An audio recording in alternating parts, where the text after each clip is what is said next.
The worst parents on earth are rich parents because they have taken all challenge from your life.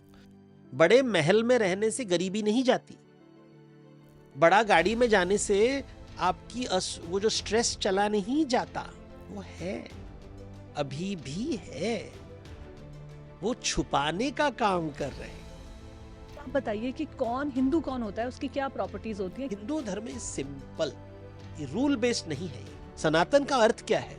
आपके बिना भी दुनिया चलती है, इसका दैट इज द मीनिंग। सदैव जो है सबसे शक्तिशाली आदमी, सबसे अमीर आदमी अभी चला गया, कुछ नहीं होता है दुनिया में, ये है सनातन सत्य। तो माइथोलॉजी का 2024 में रेलेवेंस क्या है? माइथोलॉजी इज लाइक एयर, आप इससे भाग नहीं सकते, आप इसको डिनाई कर सकते हो कि there is no air in this world. जब आप रामायण पढ़ते हो, रामायण युद्ध की कहानी नहीं है, एक मूर्ख की कहानी है। महाभारत में दो मूर्ख हैं, दोनों तरफ मूर्ख हैं। रामायण में एक ही तरफ मूर्ख है। द्रौपदी बात करती है, जो डायलॉग्स देखते हैं संस्कृत में, वो हमेशा कहेगी मुझे पब्लिकली मेरे कपड़े वस्त्र हरण हुआ, लेकिन वो कभी नहीं कहती कि श्री कृष्ण ने मेरी रक्षा की। By the way, original Mahabharat में वस्त्र हरण में कुछ ऐसा नहीं है।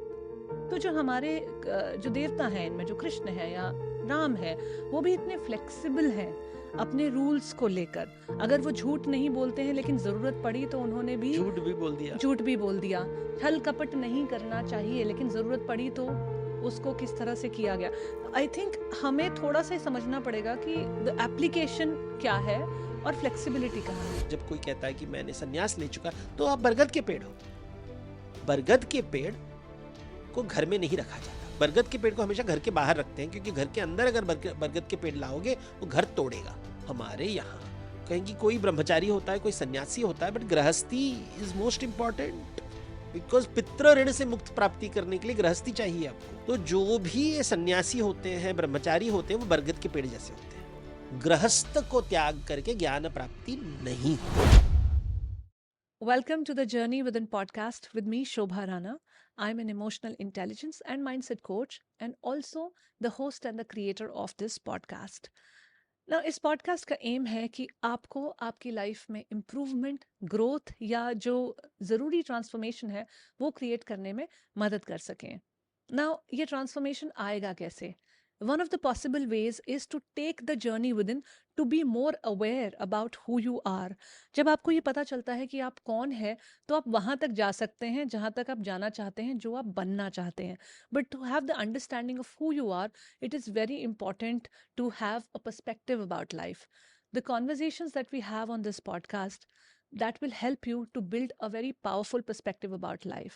These conversations will also help you seek some feedback about where you are going wrong and also give you some measurable parameters जिनके थ्रू आप नाप पाएं, ट्रैक कर पाएं अपनी प्रोग्रेस को.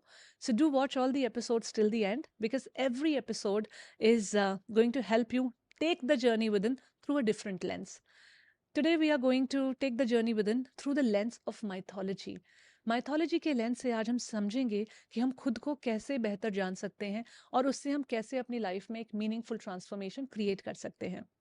आज के इस एपिसोड में हमने बात की है वेद, पुराण, रामायण, महाभारत में मौजूद बहुत ही खूबसूरत और बहुत ही प्रचलित कहानियों की, और उनको डीप डाइव करके हम क्या इंसाइट्स निकाल सकते हैं. आज हमने दर्शन की बात की है, फिलॉसफी की बात की है कि क्यों बहुत ज़रूरी है दर्शन का आपकी लाइफ में होना, आपका एक पर्सपेक्टिव डेवलप करना.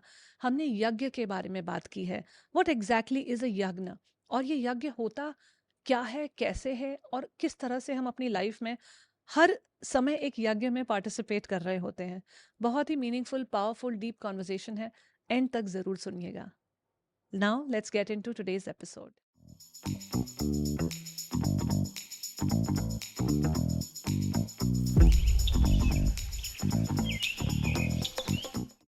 Today, I have with me Devdutt Patnaik ji, who is a mythologist, a seasoned author.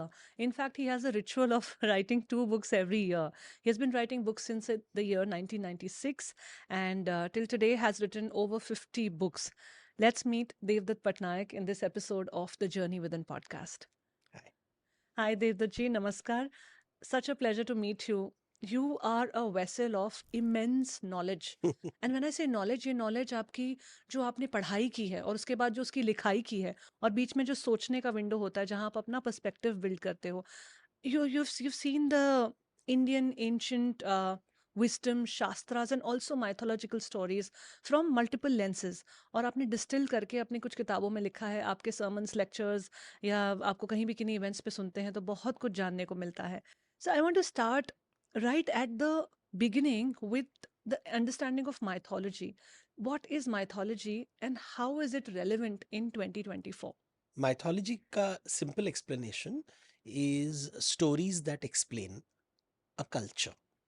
So that is a technical definition कि जितने भी कल्चर्स होते हैं, जितनी भी संस्कृतियां होती है, every culture imagines the world differently. Some people believe there is God, some people believe in rebirth, some people there is no God, there is no rebirth. तो every culture looks at the world very differently, और वो अपने ये विचारों को कहानियों से व्यक्त करते हैं, स्टोरीज, सिंबल्स, रिचुअल्स, प्रतीकों से, क्रियाओं से, रिचुअल से व्यक्त करते हैं. And then you pass it on to your child. So imagine the day you are born, you didn't come with the knowledge of the world, right? Your mother and your father and people around you told you stories, you experienced different things. And धीरे धीरे आपके जो जो brain है उसके अंदर एक जैसे आपका फोन होता है, उसमें एक ऑपरेटिंग सिस्टम होता है. एक ऑपरेटिंग सिस्टम डाला गया, इट वाज नॉट देयर. और वो धीरे धीरे right from the moment you are born it starts, and वो एक्सपीरियंस होता है. आप क्या खा रहे हो, कैसे खा रहे हो, आपको क्या बोला जा रहा है, वो धीरे धीरे करके कहानियों के माध्यम से जो दिख रहा है आपके सामने, कौन से कलर्स दिखते हैं आपको, क्या देख रहे हैं, आपका माइंड एक डेवलप हो रहा है और आपका एक ऑपरेटिंग सिस्टम है. उसको मिथोलॉजी कहते हैं, मिथोस कहते हैं. उसको पढ़ना मिथोलॉजी कहते हैं. And that way of thinking, वो उसको मिथ कहते हैं. Why is it called myth? Because it is based on stories. Mythos is a Greek word for stories. आजकल वो word myth we use it with fiction, but वो जो हमारा operating system है, it is conceptual, right? It is not, is it real? No, it is conceptual. तो उसके माध्यम से आप दुनिया को देखने का प्रयास करते हो, समझते हो, and that is the world of mythology. तो माइथोलॉजी का 2024 में रेलेवेंस क्या है? क्यों आज के यूथ को या हम लोगों को इंटरेस्ट लेना चाहिए माइथोलॉजी में? क्योंकि बहुत सारी तरह की चेस्ट बीटिंग भी हो रही है in the name of mythology. जी. बहुत सारे मिस इंटरप्रिटेशन या फिर lack of knowledge, not proper understanding of the subject and yet propagating it in your own fashion, ये सब बहुत प्रेवलेंट हो रहा है. तो इस वजह से a large section of youth is alienating themselves कि मुझे ये चेस्ट बीटिंग वाली माइथोलॉजी, मुझे चेस्ट बीटिंग वाला ट्रेडिशन या कल्चर या रिलीजन को नहीं फॉलो करना है. तो आपकी नजर में why is it relevant today and how can it be more relevant? See, mythology is like air. आप इससे भाग नहीं सकते. आप इसको डिनाई कर सकते हो कि there is no air in this world. I can live without air. You can't live without air, you can't live without mythology. But उसको स्टडी करना वो आपका चॉइस है. But not everybody studying oxygen है, carbohydrate, we don't know about. या हम जब खाना खाते हैं, we don't study with this carbohydrates, fats, proteins उसके अंदर. वो न्यूट्रिशनिस्ट बताता है. अब एयर के में केमिस्ट्री क्या है, नाइट्रोजन कितना है, हम नहीं जानते. हम we just breathe, we live our life breathing. तो वैसे ही mythology don't have to study it, it's okay. But उसका वैल्यू क्या है कि यू स्टार्ट अंडरस्टैंडिंग सामने वाले का सच क्या है. देखिए, all of us have a way of looking at the world. तो मेरा एक थॉट प्रोसेस है, सामने वाले का भी एक थॉट प्रोसेस है. मेरे थॉट प्रोसेस को मेरी भाषा में ऐसे, दिस इज योर मिथ. सामने वाले के भाई एक थॉट प्रोसेस है, वो उनका मिथ है. तो अगर मुझे रिलेशनशिप रखना है, you want to have a you go on a date, आपको you want to hopefully marry someone, or you want to have a relationship with someone, or you talk to your boss. If you don't understand the truth of your boss, you will never have a good relationship with your boss, your father, your mother, जो आपके साथ काम कर रहे हैं, या आपके या बच्चों के साथ. So we have to understand each other's stories. We have to understand each other's myth, and the study of mythology helps you understand people, and because it helps you understand people, it helps you understand the world. No, you've put it so beautifully. At the Journey Within podcast, what we are trying to do is help people build a perspective about life. क्योंकि हमारा perspective अगर empowering नहीं है, अगर हिला डुला है, तो हमारा life का experience भी वैसा ही होता है. To experience an optimum और अच्छी quality of life, हमको एक powerful perspective बनाना बहुत ज़रूरी है. और आपने कहा कि ये stories के through दूसरे इंसान की क्या story चल रही है या उनका truth क्या है, जब आप वो समझ पाते हैं, तो you are able to build a more engaging perspective with that Yes. human being. So इतने सारे पर्सपेक्टिव्स पैरेलली भी चल रहे हैं. अल्टीमेट ट्रूथ क्या है? What is the human quest? See, the human quest is you have to observe plants and animals. What is the quest of a plant? जैसे यहाँ पे एक प्लांट है, उसकी ग्रीन लीव्स क्यों हैं? बिकॉज इट इज, अभी ये बॉटनी में हमने सीखा है, क्लोरोफिल वो सब पढ़ाते हैं, बट बेसिक क्या है? It is an organism, it is a living thing, उसको खाना चाहिए, एंड उसका खाना is sunlight and water. So sunlight के लिए it has green leaves, for water it has roots. So its purpose of its life is to get that food. फिर हम देखते हैं पेड़ों में कांटे होते हैं. Why does a plant have thorns? It doesn't want someone to eat it. तो थॉर्न्स है उसके पास कि दो मुझे, it doesn't want to die. Although people vegetarians बोलते हैं कि plants are not living things. I am like, but वो उसके कांटे क्यों हैं? मुझे मत खाओ, मुझे मत खाओ, प्लीज मत खाओ. और उसके बाद लेकिन वो फल और फूल भी देते हैं कि मैं वही दूंगा या दूंगी, we don't know what their gender is, but the plant will say that अच्छा ये फल खा लो, ये फूल ले लो, तो फॉर बटरफ्लाइज एंड बीज एंड एनिमल्स, बट मुझे मत खाना. Right now look at that.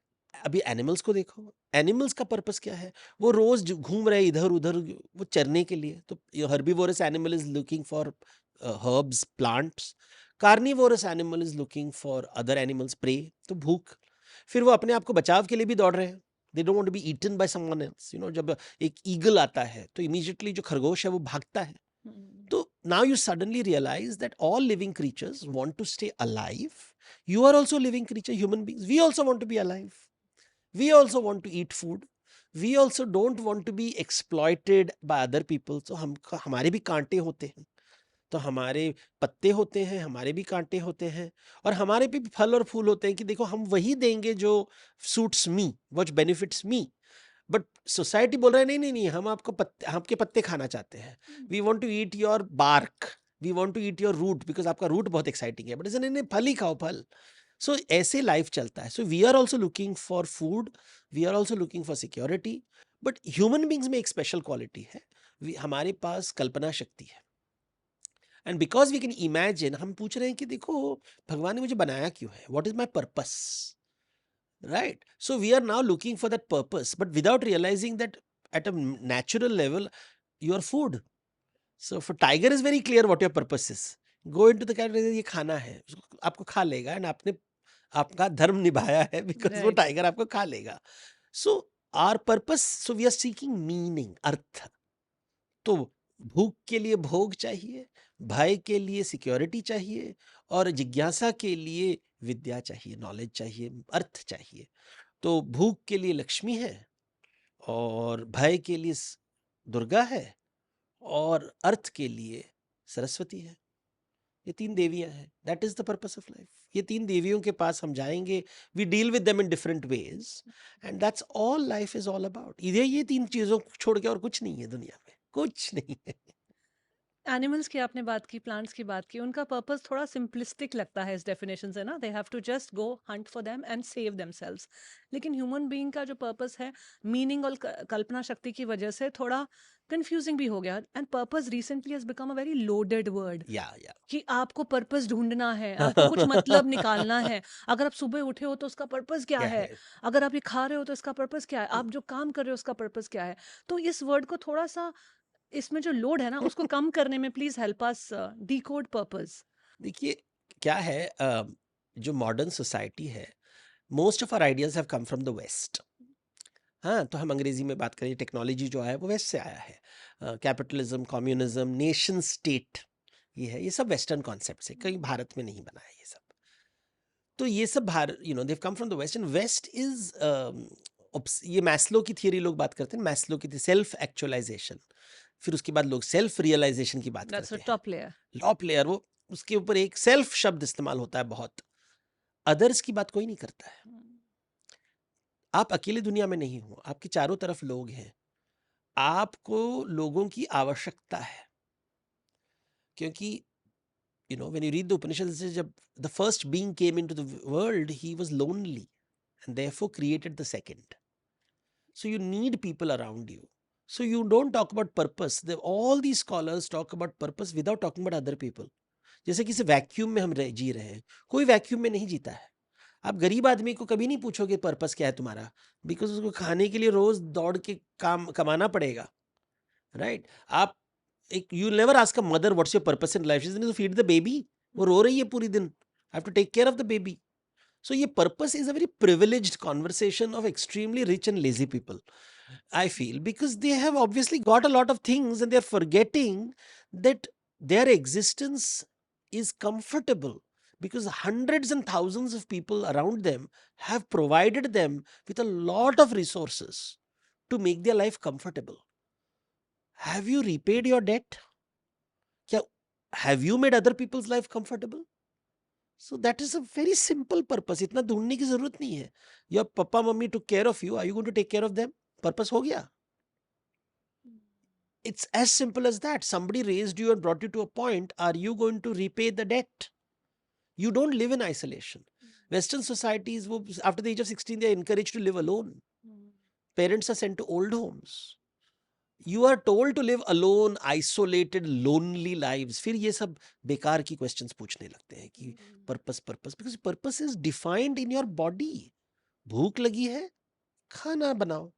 खाना ना बनाओ या आपके घर में कुक होगा, फिर वो बोलेगा भैया बर्तन चाहिए, ये चाहिए. So very simple, your body tells you what your purpose is. Your purpose is to stay alive and to help other people live a good life.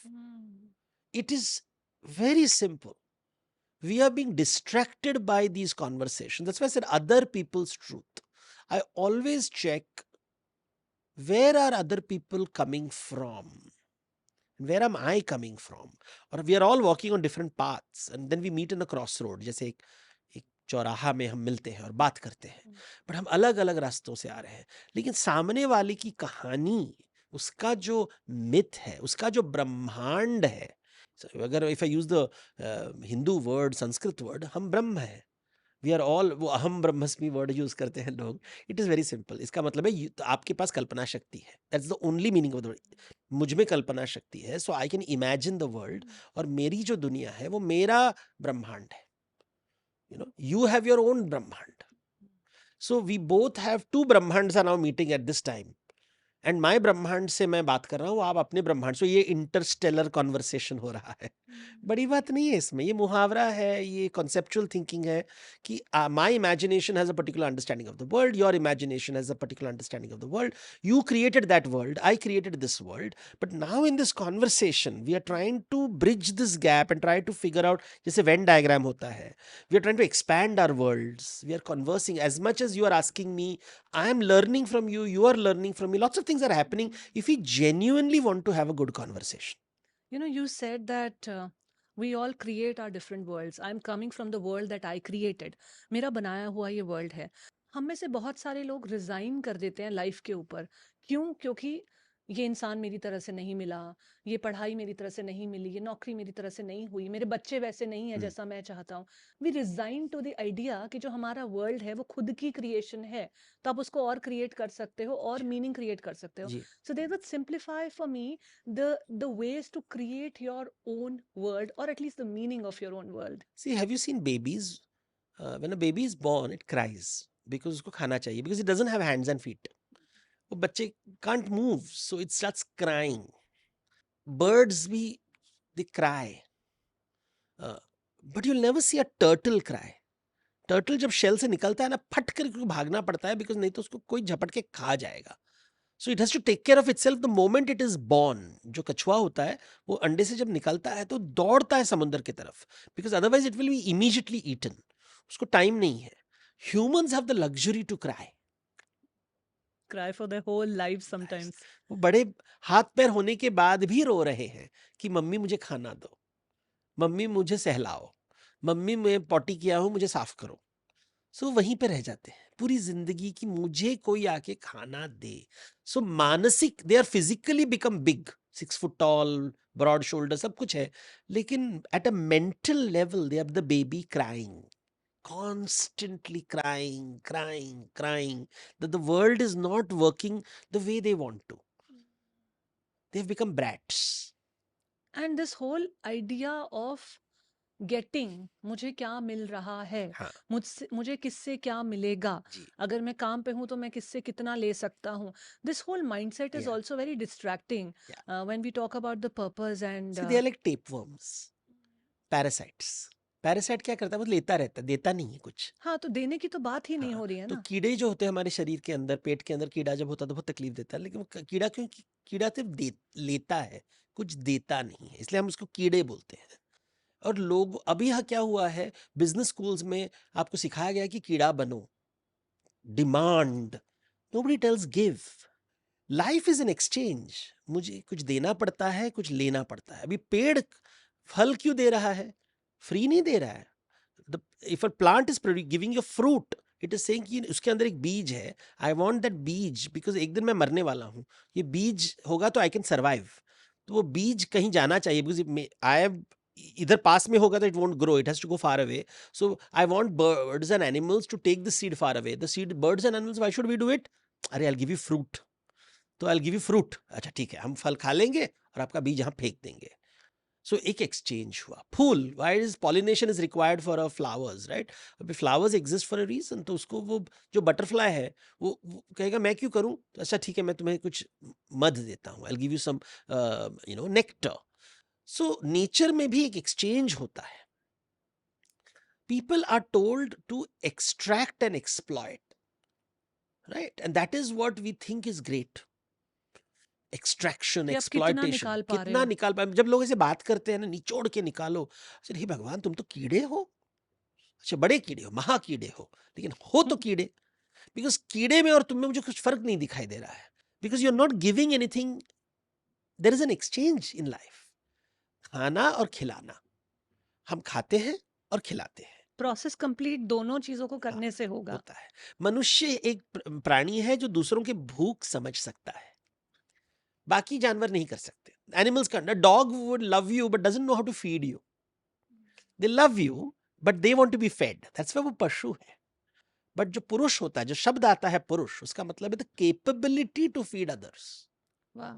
And imagination, जो कल्पना शक्ति है, इसके वजह से हम में सहानुभूति है, आत्मीयता है। I can empathize with you, I can feel your suffering, and therefore I can provide solutions. So we are focused on our hunger and not other people's hunger.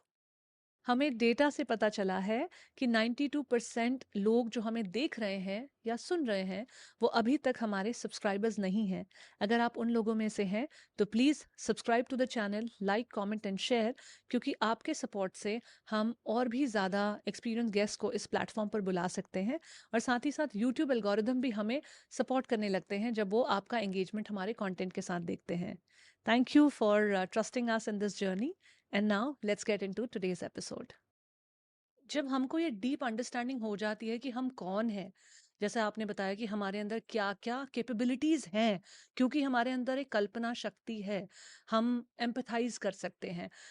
तब हमें समझ में आता है कि मैं आज जो हूँ और मैं जो होना चाहता हूँ, उसके बीच में जो गैप है, उसको कैसे ब्रिज किया जा सके। तब आप वो शायद क्वेश्चन पूछ सकते हो और उसका शायद एक सही आंसर निकाल सकते हो। जब तक आपको ये ही नहीं पता है कि आप कौन हो, तो आप कैसे पहुँचोगे जहाँ तक आप जाना चाहते हो।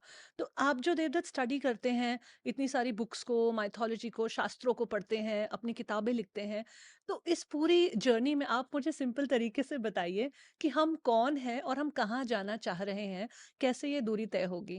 देखिए, पहले before I answer that question ना, ये याद रखना चाहिए कि ये जो बता रहा हूँ कुछ नई बात नहीं है। वेद में पहले सेंटेंस से ही आता है, फर्स्ट सेंटेंस ऑफ ऋग्वेद में ये मिलता है, यजुर्वेद में मिलता है, भगवत गीता में मिलता है। तो इतने गुरु हैं जो वेद का उच्चारण करते हैं, वेद का पाठ करते हैं, वेदांत के एक्सपर्ट हैं, भगवत गीता का लेक्चर दे रहे हैं। वो इस बात को क्यों नहीं देवदत्त पटनायक क्यों ये बता रहा है? मैं तो मिथोलॉजी लिखता हूँ ना, मैं कहानी रामायण महाभारत लिखता हूँ। तो ये जो गुरुजी ने कभी यज्ञ की बात क्यों नहीं की? भई अगर आप भगवत गीता पढ़ो तो वहाँ तो श्री कृष्ण यज्ञ, यज्ञ, यज्ञ शब्द तो हर 2 लाइन में यज्ञ शब्द आता रहता है। यज्ञ का अर्थ क्या है? नहीं, वो लोग इतनी कॉम्प्लिकेटेड, वैदिक है, कॉम्प्लिकेटेड है, कुछ नहीं कॉम्प्लिकेटेड। एक सेंटेंस है जो मिलता है यजुर्वेद में, देहि माँ ददामि ते, मुझे वही दो जो मैं आपको दे रहा हूँ। बस। तो पूरी ये वेद में आपको कुछ लेना पड़ता है, अगर आपको कुछ चाहते हो तो कुछ देना पड़ता है। जब तक कुछ दोगे नहीं, कुछ मिलेगा नहीं। तो आप कुछ देते हो फिर आपको मिलता है। तो if you want something, you have to give something. ये प्रिंसिपल ऋग्वेद से शुरू, first line of the Rigveda. ऐसी कुछ मैंने कुछ नया आविष्कार नहीं किया है ये सनातन शब्द जो इस्तेमाल करते हैं, अगर वो यज्ञ, मैंने हमेशा कहना कि there is only one word to solve your life problem, yajna. और ये पहला श्लोक जो ऋग्वेद में है वहां ये शब्द मिलता है। So if A Guruji is not talking about it, you know fraud है। पहली तो ये बात है। यज्ञ क्या है? यज्ञ में दो लोग होते हैं। So life is never about you, it is also about someone else. ये पहली बात है। अकेले अगर तुम बात करो मेरी जिंदगी, तो अरे तुम अकेले नहीं हो। पार्टिसिपेशन है। You do not, you cannot live alone. Somebody has fed you, clothed you. The fact that you're alive means lots of people have contributed to your life. First, remember that. So stop behaving like a child crying कि मेरी potty कोई साफ करेगा. Step one. The second thing is, the story is about you're doing यज्ञ, right? और सामने वाला, यज्ञ में क्या होता है? यजमान होता है। यजमान देवता को बुलाता है और देवता को वो खाना देता है, आहुति देता है और कहता है स्वाहा, और चाहता है कि मेरी भी कुछ विश फुलफिलमेंट हो जाए, तो तथास्तु। तो ये एक रिलेशनशिप हो गया है। तो when I am living my life, how do I live my life and all that. पहली जिंदगी में क्या होता है कि अभी देखिए, यजमान और देवता में बहुत फर्क है। यजमान पहले देता है ताकि उसे कुछ मिले। देवता वह होता है जो पहले कुछ लेता है फिर देता है। तो यजमान और अभी अपने रिलेशनशिप्स में देखो, यजमान कौन देवता कौन। यजमान पहले इनिशिएटिव लेता है और उसका गारंटी नहीं मिलेगा उसे कुछ, लेकिन वो करता रहता है, इन्वेस्ट करता रहता है, कुछ तो करता रहता है ताकि उसे कुछ मिले, तो स्ट्रगल करता रहता है। और देवता चाहता है कि देवता रिस्पॉन्ड करे, right. It's like I tell a young man जो शादी.com में ट्राई कर रहा है शादी करने के लिए, और ट्राई कर रहा है, लेकिन वो बोल रहा है कि रिटर्न क्यों नहीं आ रहा है, रिटर्न, अरे प्रॉब्लम किधर है? बोले मैं बहुत हार्डवर्क कर रहा हूँ। ऐसे, लेकिन सही देवता को बुलाया, ओहो मैंने ठीक सा देवता। दूसरा, देवता को क्या दिया है तुमने? तुमने समझा है देवता की भूख क्या है? अगर देवता की भूख नहीं समझे तो तुम्हारा भोग गलत होगा। So your investment is wrong. Wrong stock में आपने पैसे डाले हैं तो रिटर्न तो नहीं आएगा। स्टडी किया मार्केट को? सो you have not done study, तो रिटर्न कैसे आएगा? तो ना वो स्टडी करना पड़ेगा। तो ये शास्त्र में right from the beginning they are very clear कि देवता को यजमान बनने की ये यात्रा है। हम जब जन्म लेते हैं, अ बेबी इज अ देवता। वो बोलेगा कि जब तक मुझे कुछ दोगे नहीं, मैं कुछ करने नहीं वाला हूं। तो पेरेंट्स उसको keep giving him food, clothing, shelter, पढ़ा के बड़ा बड़ा करते हैं। तो अभी देने की वक्त जब आती है, पेरेंट्स बोलते नहीं, it's implied. Especially in our culture. Yeah, in our culture it's implied, but in the Western culture the parents will stop paying you. Manage करो तुम। ट्रस्ट फंड बेबी है तो वो इटरनली बच्चा ही रहेगा। बिकॉज वो कुछ, the worst thing parents can do is give their children millions of dollars. ऐसे पेरेंट्स से the worst parents on earth are rich parents, because वो आपकी जिंदगी बर्बाद करने वाले हैं। Because they have taken all challenge from your life, all joy from your life, the joy of struggle, the joy of winning. They have won all the battles for you. It's like वो लोग ना, आप जब sports में खेलते हो ना, वो आपके लिए दौड़ के बोले कि देखो मैं बेटा, मैंने विक्ट्री का प्राइज दे दिया तुम्हें। And you're like, but I want to train, I want to win. Don't worry, जज को मैंने खरीद लिया। What a horrible life. So I tell people, oh you're so jealous of those people, please उनके ब्रह्मांड में जाके देखो। जैसे हम नारद मुनि के जैसे जाओ उनके ब्रह्मांड में, और उनके ब्रह्मांड में जाके देखो कितना दुख है, because they want struggle. So when I meet rich people, I say आपने रेलवे लाइन का पाव भाजी खाया है? He said, I can't go out of the house without my nanny. मेरे को नहीं अलाउ करते हैं गाड़ी में जब तक मैं नहीं, I can't cross the road without my nanny. ये स्ट्रगल है तो ही एक्नॉलेजमेंट है। So they have been stripped of all, because वो यजमान उसको इतना खाना खिला रहा है कि देवता वहीं पे अटक गया है। एंड यजमान बोल रहा है कि आप खिलौना जैसे रहो, दैट इज माय तथास्तु। आपका माय तथास्तु इज आप वहीं पे रहो, आपकी ग्रोथ ना हो। ग्रोथ तब होती है जब देवता यजमान बनता है, जो खाने वाला खिलाने लगता है। तो हम बोलते ना बड़े हो गए आप बड़े हो गए। इसका मतलब क्या है? Now you are autonomous, you are independent. आप खुद खाना बना सकते हो, you can cook on your own. So all my life I cooked for you, now you can cook on your own. Step one. Step two, you can feed me. Step 3, you can not only feed me, you can cook what I like. Wow, wow. You can cook and feed me even before I ask. वाह, वाह! फिर तो प्रेम हो गया कि मैं घर आया हूं, थका हुआ हूं, I am so exhausted, and चाय आ गई, ये आ गया, like how do you know this? I understand you. Prem and है। you'll say this is love, man, but this is love, it's not process, this is दर्शन किया मैंने। अभी देखिए, मैंने संस्कृत शब्द इस्तेमाल किया, दर्शन किया मैंने। दर्शन करोगे तो यज्ञ ठीक हो जाएगा, दर्शन नहीं करोगे तो यज्ञ कैसे होगा? अभी ये शब्द तो हमारे शास्त्रों में रास्ते में मिलता है, दूर से। यज्ञ शब्द इस्तेमाल नहीं करते हैं, योग दर्शन शब्द इस्तेमाल करते हैं। दर्शन कहें, फिलॉसफी कहें, लाइफ को देखने का नज़रिया कहें, है ना? एंशिएंट विज़डम में भी बहुत कुछ उसके बारे में है। तो देवदत्त, हमें हेल्प कीजिए कि हम अपनी खुद की दार्शनिक मानसिकता को कैसे विकास करें? क्योंकि आज के समय में जो हम आइडियाज़ पे जी रहे हैं, बहुत सारे बोरोड आइडियाज़ हैं, और बोरोड आइडियाज़ पे जीने पर भी काम चल जा रहा है। तो इसलिए एक इंडिपेंडेंट दर्शन बनाने की ज़रूरत नहीं है। लेकिन फिर हम उन बोरोड आइडियाज़ पे अटक भी रहे हैं। हम्म, क्योंकि अगर मुझे इतना कमाना है, मुझे यहाँ तक सक्सेस मिलनी है, उतनी मिल गई, उसके बाद क्या? वहाँ पे अटक जाता है इंसान। तो उस अटकने को सॉल्व करने के लिए आई थिंक दार्शनिक मानसिकता जो है, वो थोड़ा हेल्प कर सकती है। तो आप मुझे एक प्रैक्टिकल तरीका बताइए कि कैसे आज के जो यूथ है, या even people who are in the middle age और देयर ओल्डर एज, लेकिन उनको नहीं समझ में आ रहा है कि लाइफ को अभी कैसे डिफाइन करूं, कैसे डिस्टिल करूं, आगे क्या, कैसे हेल्प होगा? देखिए, दर्शन करने के लिए, अपने आप को दर्शन करने के लिए, सामने पूरी दुनिया आपकी आईना है। They are all mirrors. So every person you meet, पूछिए इसका भूख क्या है, इसका भय क्या है, इसका जिज्ञासा क्या है, क्या वो देवता है या यजमान है, क्या वो मेरा दर्शन कर रहा है या मैं उसका दर्शन कर रहा हूं? बस इतना ही है। आप जब रामायण महाभारत पढ़ते हो, आपने एंशंट शब्द इस्तेमाल किया। जब रामायण लिखी गई थी, उन्होंने नहीं कहा कि हम एंशंट हैं। एंशंट शब्द हम उन्हें बोल रहे हैं। रामायण अपने आप को प्राचीन नहीं कह रहा है, महाभारत अपने आप को प्राचीन नहीं कह रहा है। हमारा अहंकार उसे प्राचीन कह रहा है कि वो हमारे पहले आया था, इसलिए वो आधुनिक नहीं हो सकता। तो ये अहंकार शब्द है। आधुनिक शब्द अहंकार का शब्द है कि मैं जो आविष्कार करूंगा वह आधुनिक है, मेरे पहले जो भी आया था वह प्राचीन है।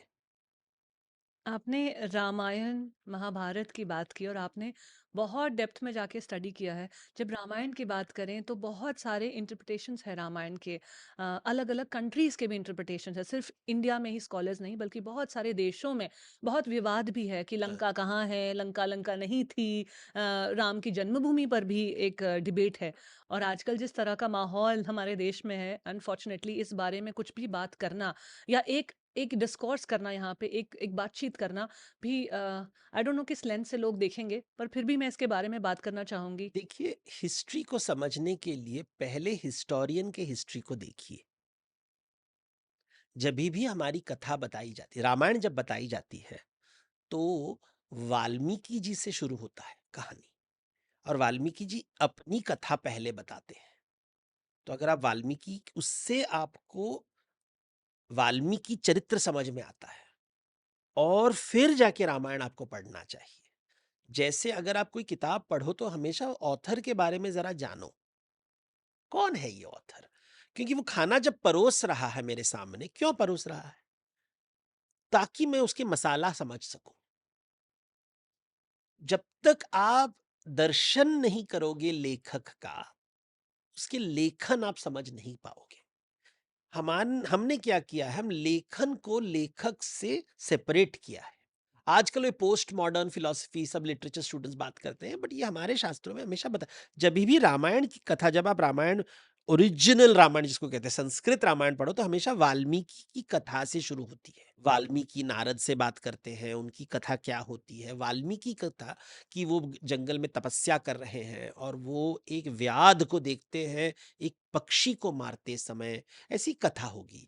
या जब व्यास की, जब हम महाभारत की बात है, व्यास कौन है, कि उनकी माता कौन है, उनके पिता कौन है, उनका जन्म कैसे हुआ, वो कथा में, इससे हमें उनका, हमें समझ में आता है कि उनके ही बच्चों की कहानी वो बता रहे हैं।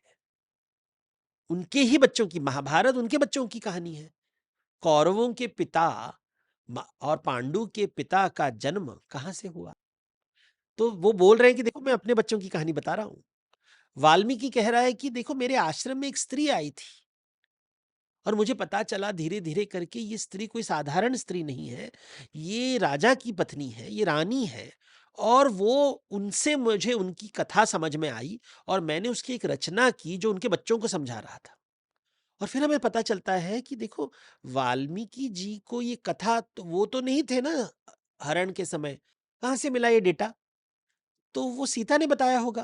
हम्म। और सीता ने बताया कि मेरे बच्चों को उनके पिता के बारे में बताना चाहती हूँ, तो उन्होंने, लेकिन उन्होंने, she must have not shared that मैं कौन हूँ, ये राम कौन है, तो उन्होंने कथा बनाई है। और ये कथा बना के बच्चों को सिखा रहे हैं। और जो कथा बता रहे हैं वो हैप्पी एंडिंग है। राजा पट्टाभिषेकम होता है, राजा बन गया है। तो हमें इससे पता चलता है कि जो सीता जब कथा बता रही है, वो राम को कभी नेगेटिव लाइट में नहीं देख रही है। बोले मेरे बच्चों को उनके पिता, उनके जो डैड है, उनको अच्छा चीज ही बताना चाहिए। मेरा जो पर्सनल रिलेशनशिप है उसके बारे में हम नहीं बात करेंगे। तो देखिए, बिना रामायण पढ़े रामायण की कथा कैसे निकली, किसने लिखी, सोर्स क्या था, जब हम ये पूछते हैं, इसको बोलते हैं मेटा नैरेटिव, फिर जाके रामायण का अर्थ समझ में आता है। जो वाद विवाद करते हैं वो अहंकार में है, कि वो वाद विवाद का मतलब क्या है, युद्ध करना, लड़ाई करना। कौन लड़ाई करता है? मूर्ख लड़ाई करते हैं। विद्वान कभी लड़ाई नहीं करता है।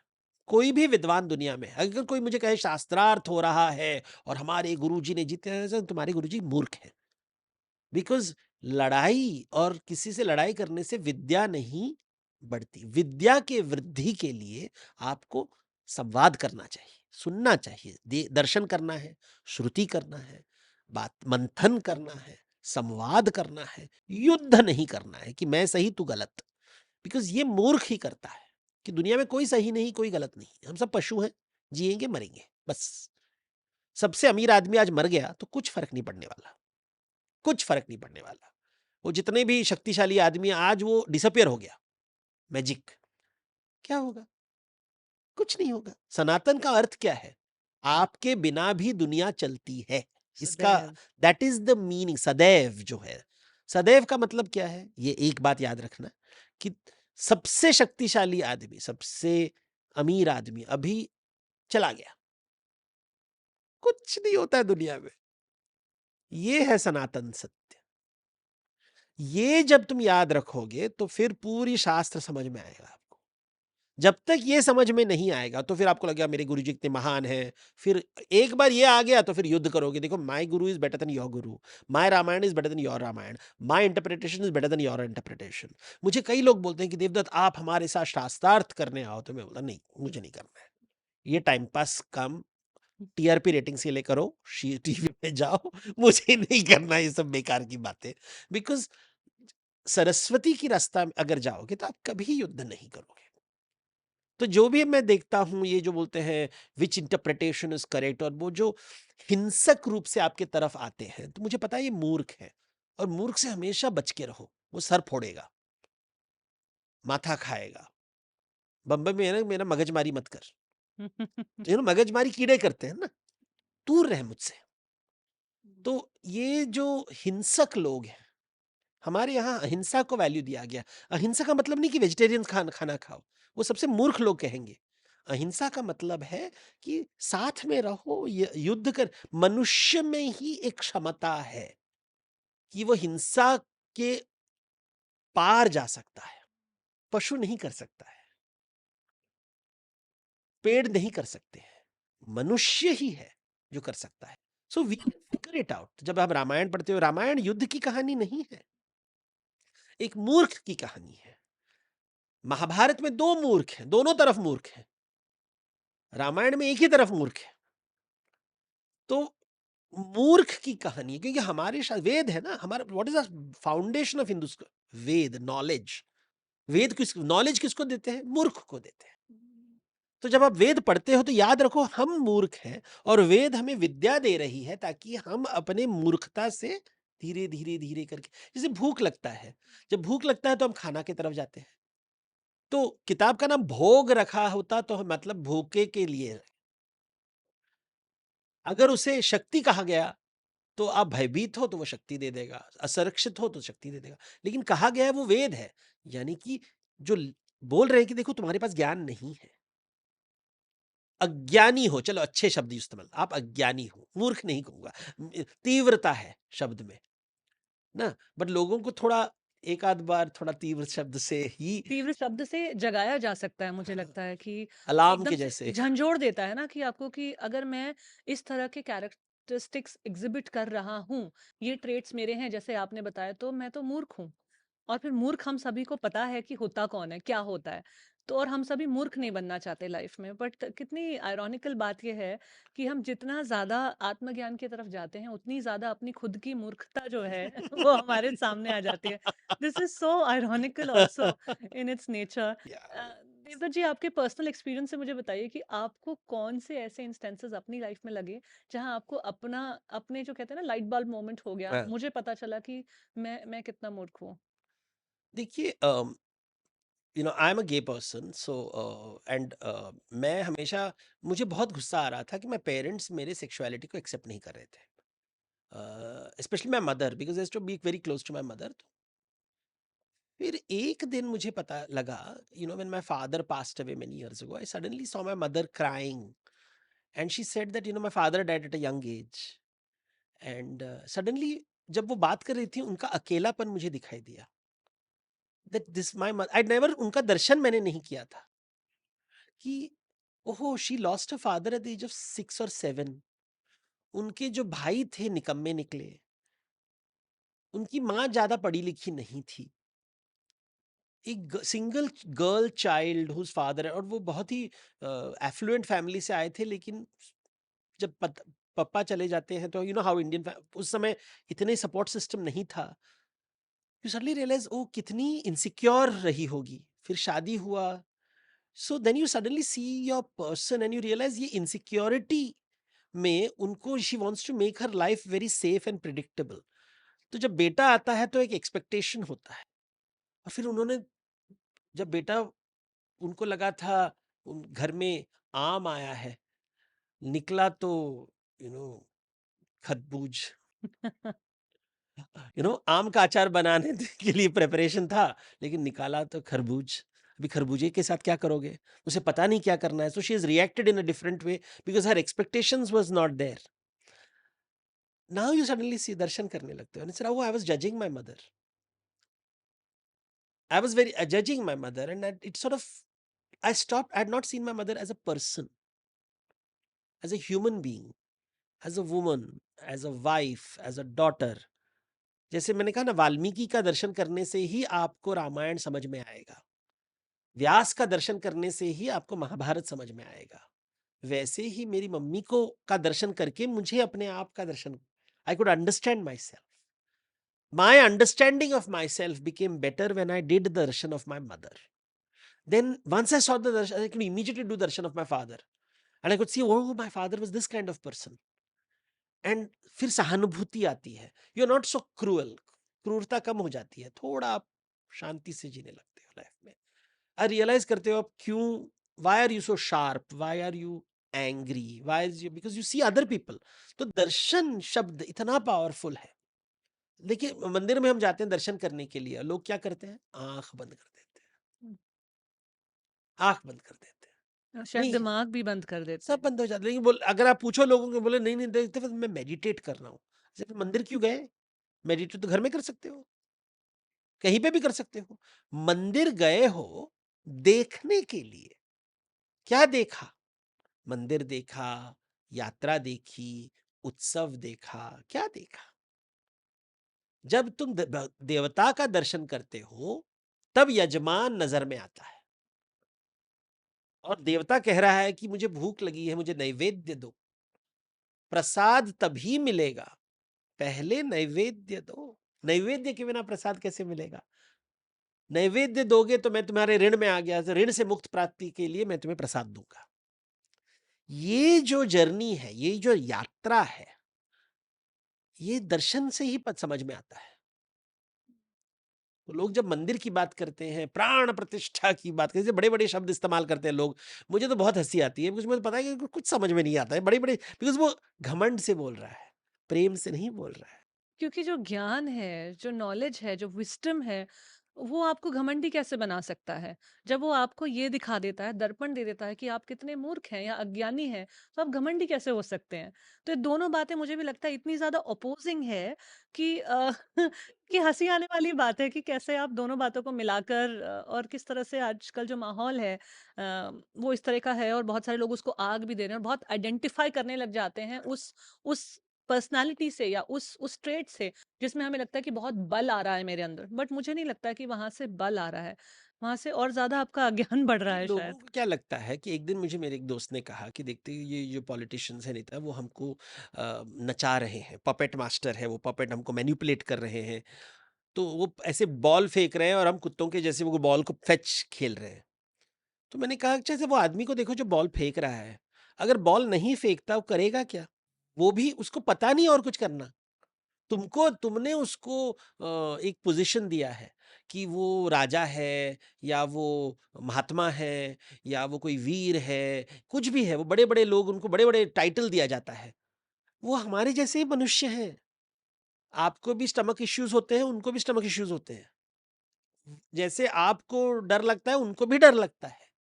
बड़े महल में रहने से गरीबी नहीं जाती। बड़ा गाड़ी में जाने से आपकी वो जो स्ट्रेस चला नहीं जाता, वो है, अभी भी है। वो छुपाने का काम कर रहे हैं। जब मैं, वो जो जीव है, जीव नहीं जाता है, जीव का जो भय है। क्यों? ये पूछिए, दर्शन कीजिए, सबसे अमीर आदमी जिसके पास पैसे है वो संतुष्ट क्यों नहीं? वो मीडिया में क्यों आके दिखा रहा है कि देखो मेरी शादी कितनी अच्छी हुई, मेरे गहने कितने अच्छे हैं, मुझे नहीं देखना है तुम्हारे गहने, लेकिन मैं गहने दिखाता रहूंगा ताकि तुम्हारे आंखों में ईर्ष्या दिखे, फिर मुझे अच्छा लगेगा। कि मैंने कुछ कर कर लिया। लिया। क्योंकि हमें बताया गया है कि लाइफ में रिपोर्ट कार्ड जब होगा और रिपोर्ट कार्ड में हमें फर्स्ट रैंक मिलेगा, तभी तुमने जिंदगी में कुछ अचीव किया है। स्पर्धा के बिना हमें अचीवमेंट समझ में नहीं आता। प्रतियोगिता के बिना हमें समझ नहीं आता। तो पूरी जिंदगी हम प्रतियोगिता बना दिया और हर दोस्त को भी हमने प्रतिस्पर्धी बना दिया। तो फिर अकेलापन तो होगा ही जिंदगी में। तो आपके दोस्त भी कि उसकी पत्नी और सुंदर है, उसके बच्चे और पढ़े लिखे हैं, उसकी शादी में उसने 10 करोड़ स्पेंड किया है, तो मैं अपने शादी में 20 करोड़ स्पेंड करने वाला हूँ। सब अपने आप के दुनिया के ये जो मनगढ़ित स्पर्धे में नए नए रूल्स बना रहे हैं। और ये सनातन धर्म में बोलेंगे कि अच्छा ठीक है, टाइम पास अच्छा है, कर लो कर लो कर लो। बट इससे क्यों कर रहे हो? करने में प्रॉब्लम नहीं है, प्रॉब्लम है उससे तुम्हें संतुष्टि आ रही है या भूख और बढ़ रहा है। नशा है ये। क्योंकि नशा में क्या होता है, आपको नशा में लगता है कि मैंने नशा ले लिया तो सब ठीक हो जाएगा। नहीं ना, दूसरे बार तुमको डबल डोज लेना पड़ेगा। फिर 4, फिर 8, फिर 16, वो बढ़ता रहेगा। इसे नशा कहते हैं। और नशे से बचना इज मोक्ष। लाइफ के बहुत सारे कॉम्प्लिकेटेड सॉल्यूशंस या कॉम्प्लिकेटेड प्रॉब्लम्स जो हैं, जैसे कि गुस्सा क्यों आता है या कंपटीशन क्यों करते हैं, ये हर किसी को हम एज अ कॉम्पिटिटर क्यों फील कर रहे हैं, जेलस क्यों हो रहे हैं, उन सभी क्वेश्चंस के आंसर्स बहुत ही सिंपल तरीके से, ना कि मैंने आपसे सवाल पूछे, ना आपने इन शब्दों का इस्तेमाल करके उत्तर दिए, लेकिन जो आपका जवाब है ना, उसमें इन सभी चीज़ों के आंसर्स मिलते हैं। I think that is the power of reading our shastras, that is the power of loading yourself with knowledge. वहाँ से आपको ये सब चीज़ें धीरे-धीरे करके सॉल्व होना शुरू हो जाती है, जो आपके साथ सिर्फ़ बात करने महज़ से मुझे समझ आ रहा है कि हाँ, किसका कहाँ पे क्या ब्लॉकेज है और किस ब्लॉकेज को कैसे हटाना है और क्लियर करना है। आई होप मेरे व्यूअर्स को भी ये इम्बाइब हो रहा है, क्लियर हो रहा है। Dito ji, यहाँ से I want to take the conversation to a next window now.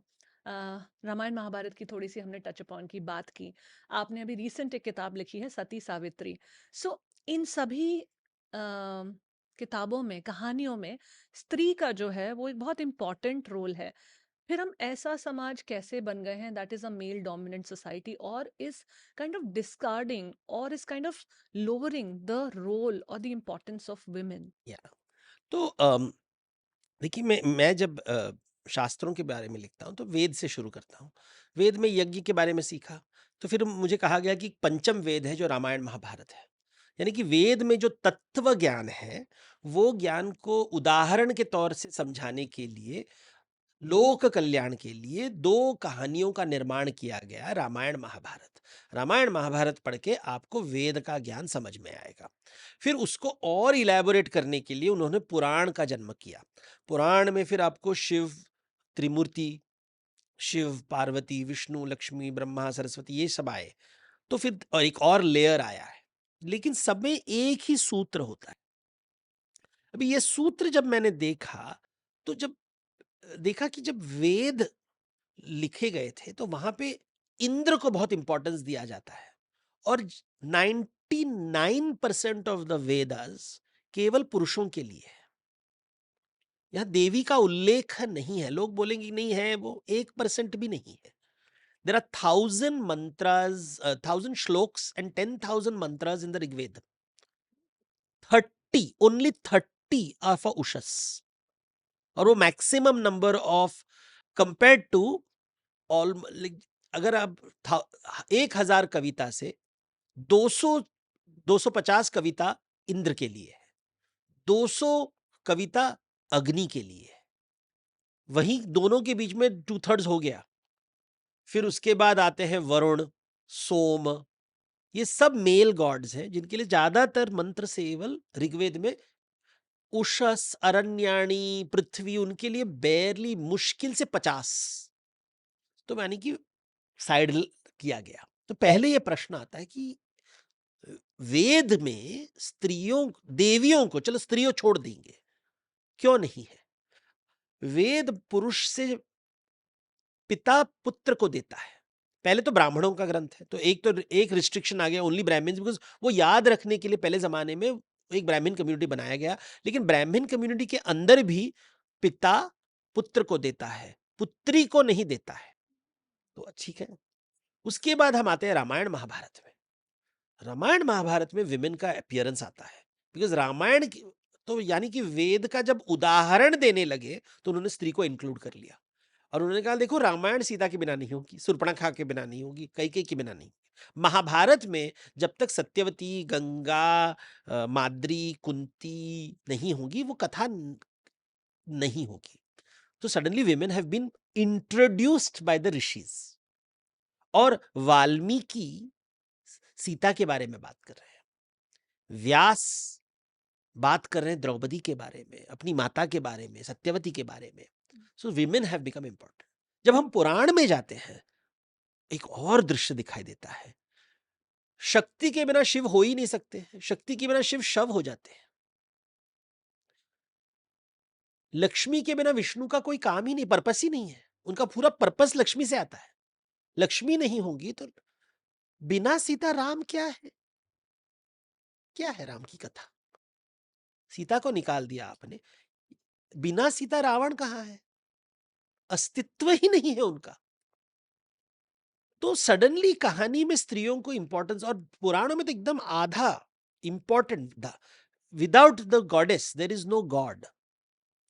ये जो मैथ, इससे समझ में आता है कि वेदों में जेंडर को लेके कोई पक्षपात नहीं है, मनुष्य में है। ये गुरुजी लोग होते हैं, वो ये क्यों नहीं बताते हैं? खुद तो शादी नहीं करते। जब तुमने शादी नहीं की, गृहस्थ जीवन से दूर रहे, तो you are basically anti women in my view. जो भी बोलेंगे नहीं हम ब्रह्मचर्य ब्रह्म की ज्ञान के लिए कर रहे हैं, आप स्त्री को त्याग करके ज्ञान प्राप्ति नहीं होती, गृहस्थ को त्याग करके ज्ञान प्राप्ति नहीं होती। ये नए नए विचार आए हैं जैसे बौद्ध धर्म की बात करते हैं, उन्होंने यशोधरा को छोड़ के, लेकिन बौद्ध धर्म में भी कहा गया है मध्यम। बुद्ध कहते हैं कि देखिए ये मेरे लिए ठीक है लेकिन सबके लिए ठीक नहीं है। जैन परंपरा में हम, एक श्रवक होता है, एक श्रमण होता है। श्रमण कहता है कि देखो मैंने गृहस्थ त्यागा है, लेकिन सबके लिए नहीं है ये ज्ञान। श्रमण के बिना श्रवक और श्रमण दोनों की आवश्यकता है। वैसे ही हमारे यहाँ कहें कि कोई ब्रह्मचारी होता है, कोई सन्यासी होता है, बट गृहस्थी इज मोस्ट इंपॉर्टेंट, बिकॉज पितृ ऋण से मुक्त प्राप्ति करने के लिए गृहस्थी चाहिए आपको। तो गृहस्थी के बिना ज्ञान, मैं बहुत ही बच के रहता हूं जब कोई कहता है कि मैंने सन्यास ले चुका। तो आप बरगद के पेड़ हो, बरगद के पेड़ को घर में नहीं रखा जाता। बरगद के पेड़ के नीचे बैठ के हम खाना खाते हैं सब, लेकिन बरगद के पेड़ को हमेशा घर के बाहर रखते हैं, क्योंकि घर के अंदर अगर बरगद के पेड़ लाओगे वो घर तोड़ेगा। तो जो भी ये सन्यासी होते हैं, ब्रह्मचारी होते हैं, वो बरगद के पेड़ जैसे होते हैं। बाहर रखो, आदर करो, घर के अंदर मत लेके आओ। घर के अंदर तुलसी चाहिए आपको, घर के अंदर आपको वृंद चाहिए, वृंदावन चाहिए, छोटा सा जो घर में रखते हैं, जिसका वैल्यू होता है, क्योंकि उसका फ्रेग्रेंस है, उसका मेडिसिनल प्रॉपर्टीज है। हम आपके गार्डन में आप फ्रूट्स, फ्लावर्स, प्लांट्स रखते हो जो आपको वैल्यूएबल होता है। तो वेद दोनों होते हैं, बाहर भी और अंदर भी। केवल बाहर वाले से ज्ञान नहीं लेना है, उनको कुछ पता नहीं है आम के बारे में, तुलसी के बारे में, कदली के बारे में, केले के बारे में कुछ नहीं पता। वो बरगद वाले लोग हैं, कभी खाना नहीं पकाया है, बच्चे नहीं संभाले हैं, और वो स्त्रियों को ज्ञान देंगे। वाह! जिसने कभी मेंस्ट्रुअल साइकिल एक्सपीरियंस ही नहीं किया है, वो विश्व गुरु बन जाएंगे? ऐसे नहीं होता है। ब्रह्मांड का ज्ञान के लिए आपको हर, इसलिए देवता हम कहेंगे कि ब्रह्म सत्यम जगत मिथ्या, ब्रह्म सत्यम की, इसलिए ब्रह्म की भी एक परिकल्पना कि वो बहुत ही दूर है, लेकिन उनका अनुभव करने के लिए हमें हर चीज का सत्य जानना पड़ेगा, हर चीज का। स्त्रियों के बारे में, पुरुषों के बारे में, वृद्ध लोग, बच्चों के लिए। इसलिए जो ऋषि मुनि होते हैं वो अलग अलग रूप लेते हैं, कभी बच्चों का रूप लेते हैं, कभी बुढ़ों का रूप लेते हैं, कभी स्त्री का रूप लेते हैं, कभी पुरुष का रूप लेते हैं, कभी चांडाल का रूप लेते हैं। सभी रूप लेते हैं, कोई भी रूप ले। ब्राह्मण, कोई केवल ब्राह्मण नहीं, चांडाल भी गुरु होते हैं। महासिद्ध जो होते हैं वो सभी चांडाल होते हैं।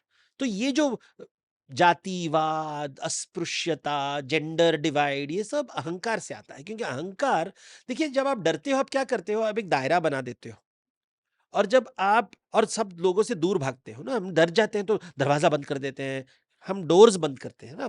कोई गुंडे आ गए घर में, हम क्या घर में भागते हैं, इमीडिएटली डोर्स बंद कर देते हैं और कहीं छुप जाते हैं। अहंकार ऐसे काम करता है, वो अपने आप को कहेगा कि वो अस्पृश्य है, उसे छुओ मत, अछूत है वो, हमें भाग के अंदर अपने कमरे के अंदर जाना है। ये अहंकार का लक्षण है, ये अहंकार का लक्षण है। आत्मा कहेगा कि कोई फर्क नहीं पड़ता है, कहीं पे दिगंबर, कुछ फर्क नहीं पड़ता, सबको आने दो, सबको खाने दो, एंजॉय करो, वैकुंठ का निर्माण करो। जैसे अहम ब्रह्मास्मि की आपने बात की, तो दो नजरिए हैं उसको देखने के भी। One is that I am enough, मैं खुद में पूर्ण हूँ, और इस पूर्णता से मैं कैसे एक अच्छी सृष्टि का निर्माण में एक कंट्रीब्यूटर हो सकता हूँ। दूसरा तरीका है अहम ब्रह्मास्मि को देखने का, एरोगेंट तरीका, कि मैं सब कुछ हूँ, मैं सर्वोपरि हूँ, सबसे ऊपर हूँ। तो आई थिंक हम में से कई लोग वो मिस्टेक कर रहे हैं कि वो दूसरे तरीके से शायद उसको अहम ब्रह्मास्मि को देखिए समझ शिव रहे जी ने भी एक दिन कहा था अहम ब्रह्मस्मि, तो पार्वती ने कहा ठीक है, मैं तो चली। हैं। तो फिर शिव जी ने कहा जाओ ना, क्या फर्क पड़ता है, मैं ब्रह्म हूं। तो अगले दिन सभी जो भूत पिशाच होते हैं बगल में, उन्होंने कहा कि "अरे भैया हमें भूख लगी है, खाना खिला लो।" तो शिव जी ने कहा "ले, मुझे तो भूख नहीं लगती, मैं तो खाना नहीं खाता।" जरा ठीक है, आपको नहीं खाना लेकिन हमको खिलाओ, हम आपके गण हैं। रोज तो एक मैडम थी यहाँ पे जो रोज हमें खाना खिलाती थी, आपने तो उनको भगा दिया, अभी खाना दो।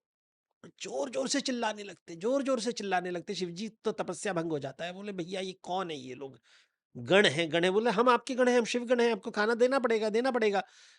बट इनको तो जिसको भूख नहीं लगती वो खाना कैसे बनाएगा?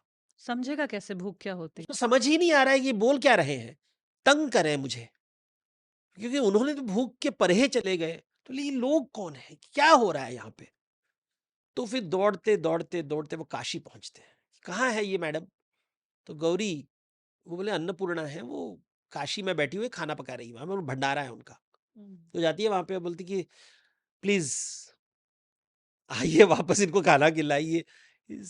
तो अन्नपूर्णा का मंदिर होता है काशी में, लोग काशी विश्वनाथ को याद करते हैं, अन्नपूर्णा को भूल गए हैं, इसलिए उनके घर में अन्न नहीं आएगा। ये जो अहम ब्रह्मस की बात करते हैं, देखिए दूसरा शब्द भी है हमारे महावाक्यों में, तत्वमसि, तुम भी ब्रह्म हो।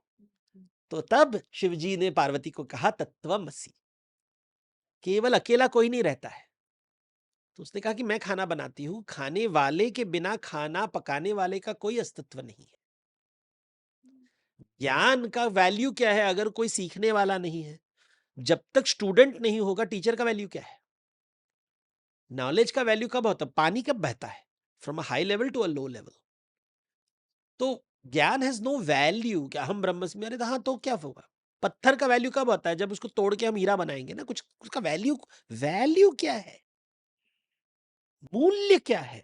जब तक कोई आपका भोग, आपका सेवन नहीं करता है, तो ये गुरुजी का सेवन कौन कर रहा है? तो गुरुजी का सेवन जब तक नहीं होता है, तो ये बात समझ नहीं आती कि देखिए, इसलिए यज्ञ हमारे यहाँ शास्त्रों में यज्ञ दो, एक नहीं दो। देखिए शब्द किया गया है अद्वैत, नॉट टू, वन नहीं कहा है। इंग्लिश में हम बोलते हैं मोनिज्म, ये इंग्लिश शब्द है। संस्कृत शब्द है अद्वैत, नॉट टू, ना कि एक। यानी कि खाना, हर relation, you do not exist in isolation. ये जो पाश्चात्य विचार है, गॉड इज ऑल पावरफुल, ये पाश्चात्य विचार है। ये इस्लाम और ईसाई धर्म में आता है, यहूदी धर्म में आता है। ये विचार, ये बहुत ही अलग मिथोलॉजी है, उसमें अलग ज्ञान है। सब ज्ञान भारत में नहीं है। कई ज्ञान मिलेगा पढ़ने के लिए, आपको ईसाई धर्म पढ़ना पड़ेगा, इस्लाम पढ़ना पड़ेगा। जब तक वो नहीं समझोगे तो ये नहीं समझ पाए। It's not that everything is there in India. China में तो और ही अलग बातें हैं। ऐसे नहीं लगना वो हमारा सनातन धर्म बहुत महान है, वो अहंकार आ गया वापस। अहम ब्रह्मस्मि, नहीं नहीं, तत्वमसि, तुम भी हो, तुम भी हो। यानी कि बाहर चाइना के भी ज्ञान है, जापान का ज्ञान है, मिडल ईस्ट का ज्ञान है, यूरोप का ज्ञान है, America. We should not get to carried away by Indian thought also. ये इंडियंस आर वेरी, हम थोड़ा एरोगेंट है कि हमको सब कुछ पता है।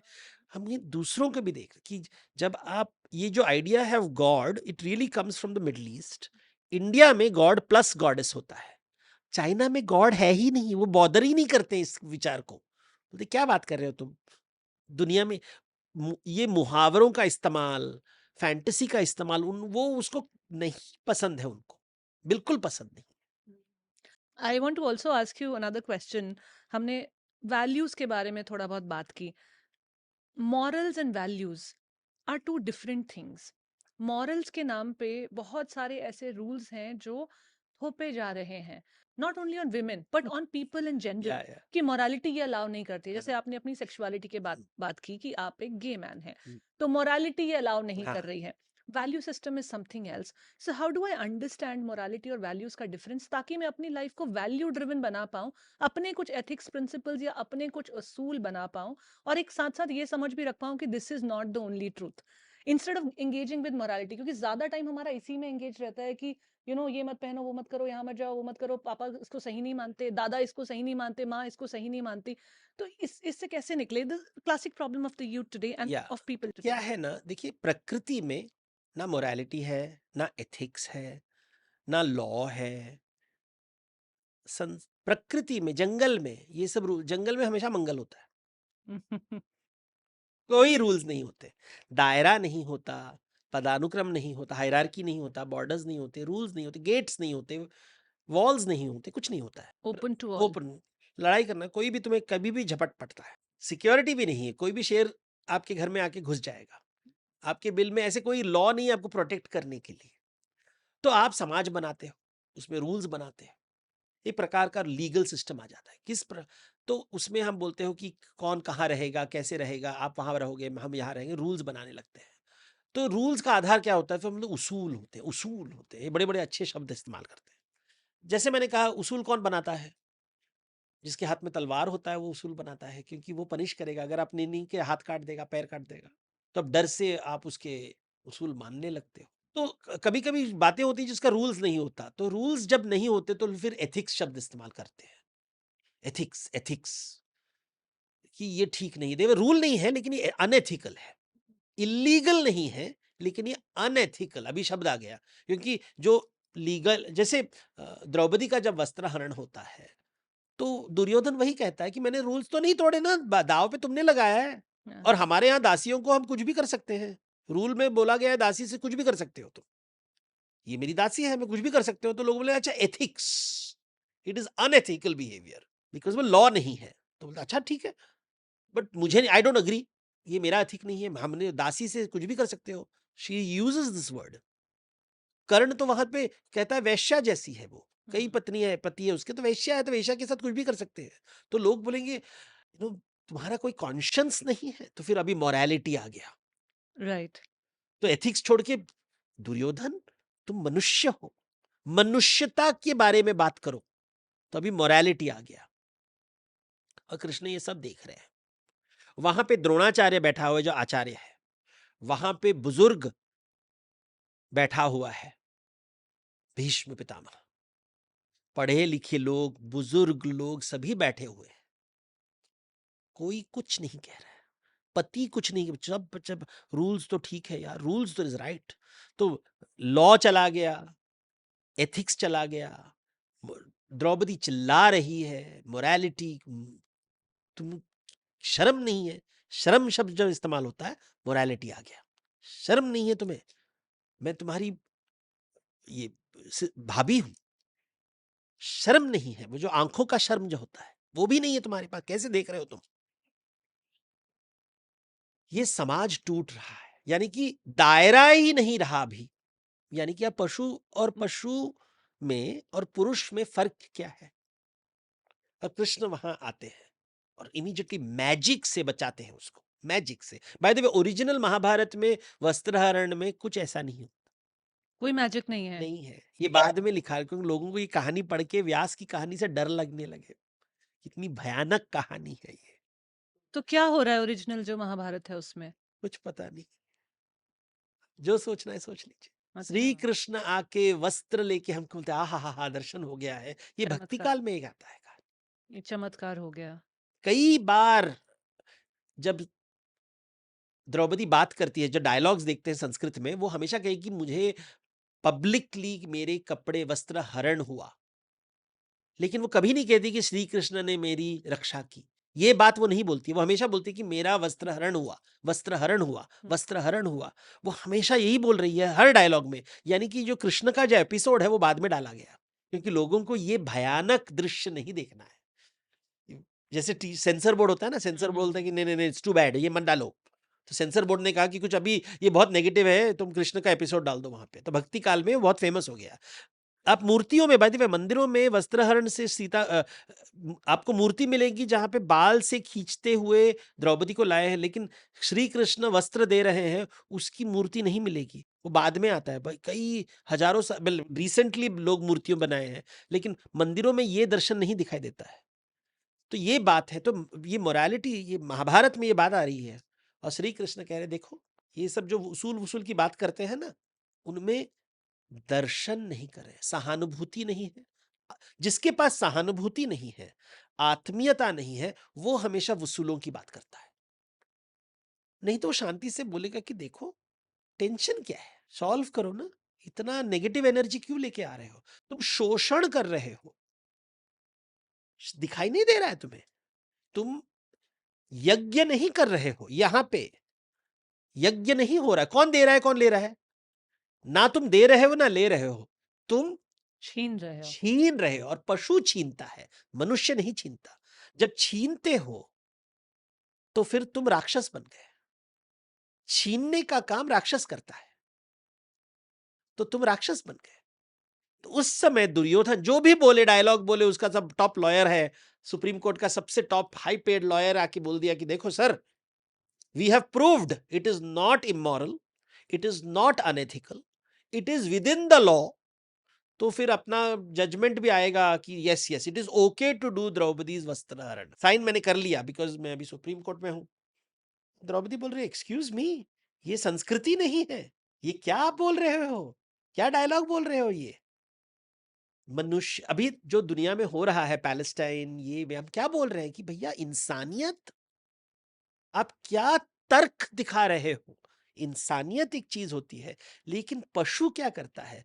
जब एक नाग में एक बहुत ही विचित्र प्रकृति होती है, जब नाग को बहुत भूख लगता है और वो तड़पती है, जो नाग होते हैं, सांप होते हैं, सर्प होते हैं, वो अपनी ही पूंछ खाने लगते हैं।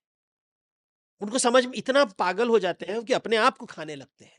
ये होता है, एक अमीर देश में इतनी भूख है, पैसे होते हुए भी इतना भूख है कि वो अपने ही पूंछ को निगलना शुरू करता है। ये बोल रहे हैं शास्त्र, कहानी के माध्यम से। समझने वाले को इशारा काफी है। अगर हम इसको इतने बड़े एग्जाम्पल्स भी ना लें, वर्ल्ड लेवल पर भी ना देखें कि ये यूक्रेन में क्या हो रहा है या पैलेस्टीन में क्या हो रहा है या हमारे देश में क्या हो रहा है, अगर हम सिर्फ अपनी जिंदगी में ही देखें कि कहाँ कहाँ पर हम अपनी खुद की पूंछ खा रहे हैं।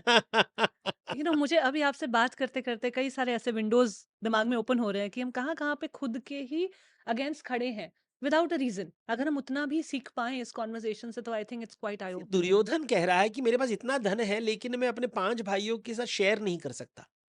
मैंने कई मिथोलॉजिकल फिक्शन राइटर्स होते हैं कि दुर्योधन वाज राइट। मैंने बहुत लोगों को सुना है कि Duryodhana was right, and I listen young educated people writing books ki Duryodhan was right, and these are people who are obviously men. I've never seen a woman write a book where she says Duryodhan is right.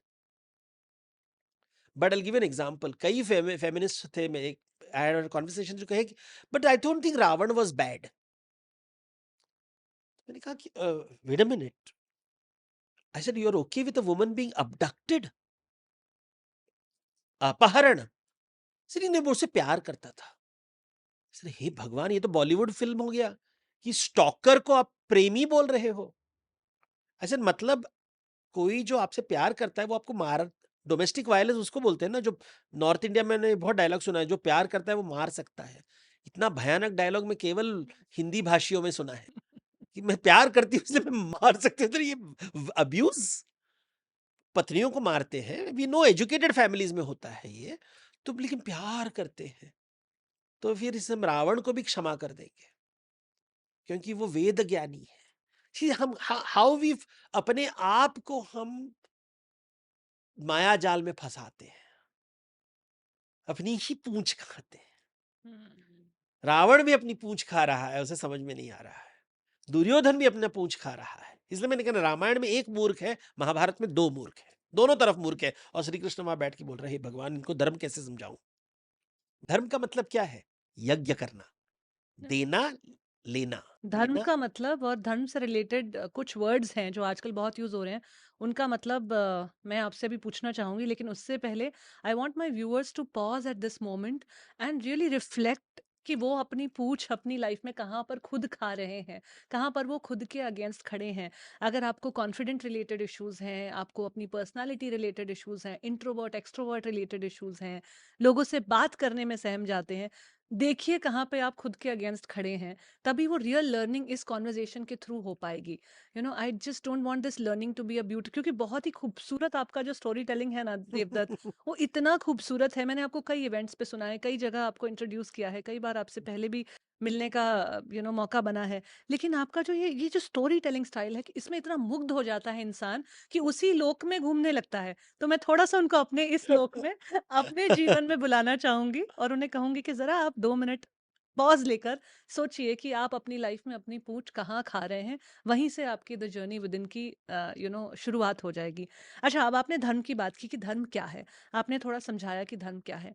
आजकल 2-3 words हैं, मैं चाहती हूँ आप बहुत clear तरीके से मुझे उनकी ना एक डेफिनेशन या मीनिंग समझाएं। पहला शब्द है हिंदुत्व, दूसरा शब्द है सनातन, तीसरा शब्द है हिंदुइज्म, धर्म। तो अभी देखिए, हिंदुत्व शब्द आजकल जब राजनीति लोग, जो नेता लोग होते हैं, जब डेफिनेशन देते हैं ना, मैंने कहा ना हमेशा, हिस्टोरियन का हिस्ट्री समझो, पॉलिटिशियंस का पॉलिटिक्स समझो, विद्वान का विद्या समझो।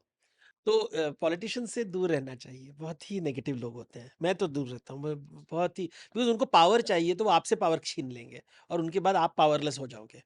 जैसे जो ग्रीडी आदमी है वो आपका भी पैसा खा जाएगा, तो उनसे दूर रहो। तो at least this is my personal belief. तो क्या होता है, हिंदू शब्द पहले बार तो ये आता है शब्द सिंधु से। सिंधु का मतलब है 2, नदी और सबसे फेमस सिंधु नदी जो पाकिस्तान में है, आधा इंडिया में आधा पाकिस्तान में है, लेकिन सिंधु का मतलब है नदी। तो नदी के उस पार रहने वाले लोग को सिंध कहते थे, सिंध लोग। कौन कहते थे? उस एरिया के लोग। सो सिंधु के उस पार तो जो बाहर के लोग, जो फारसी लोग थे, पर्शियंस थे, अरबी लोग थे, वो कहते थे कि सिंध देश, बट वो स नहीं बोल सकते थे तो हिंद बोलते थे, हिंद देश। ग्रीक लोगों ने कहा कि ह को ई बोल दिया, इंद देश। तो इंदु, हिंदू, सिंधु का मतलब है उस नदी के उस पार। पहाड़ के बाद हिमालय के जो दक्षिण दिशा में जो पहला नदी आएगा, उसके पार जो देश है वो हिंद देश है। भारत के लोग कभी ये शब्द इस्तेमाल नहीं किया। उन्होंने भारतीय शब्द इस्तेमाल किया, आर्यवत शब्द इस्तेमाल किया, जम्बू द्वीप इस्तेमाल किया। उन्होंने हिंद शब्द कभी नहीं इस्तेमाल किया।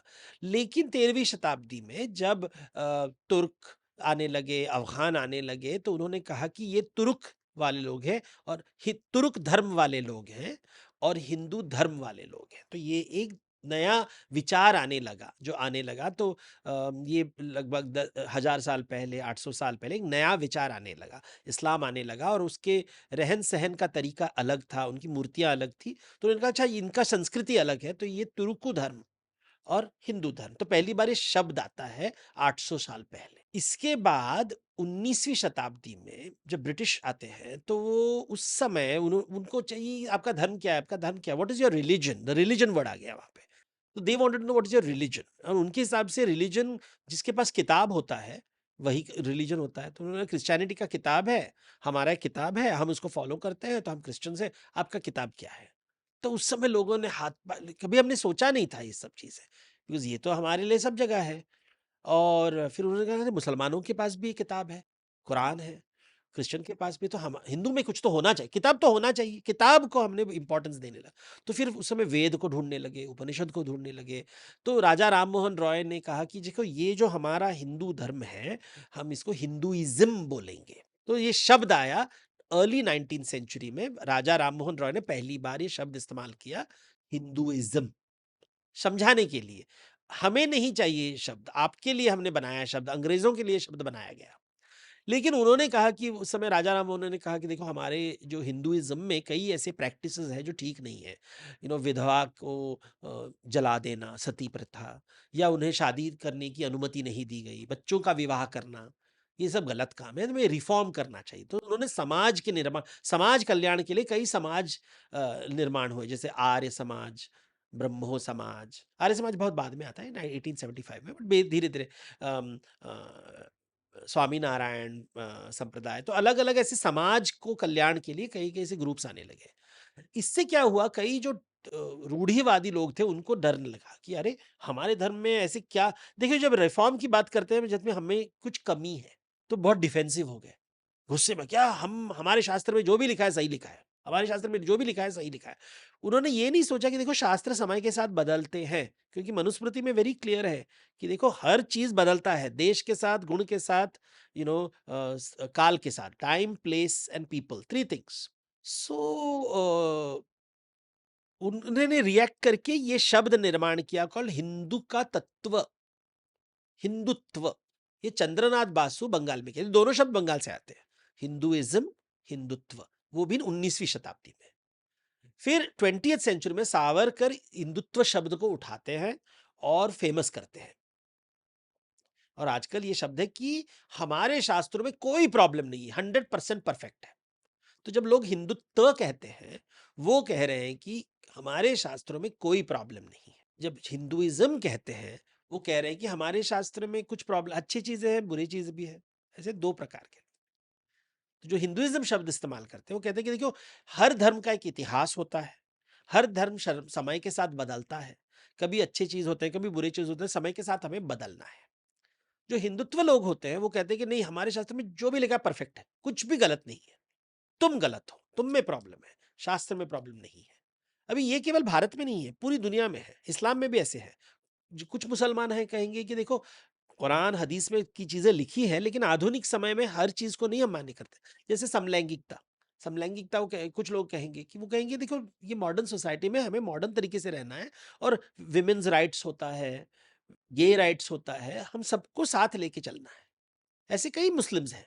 लेकिन जो रूढ़िवादी मुसलमान है वो कहेंगे नहीं, शरिया के अनुसार ये सब बुरा है, एवरीबडी हैज टू वेयर हिजाब, ये समलैंगिकता बुरा है।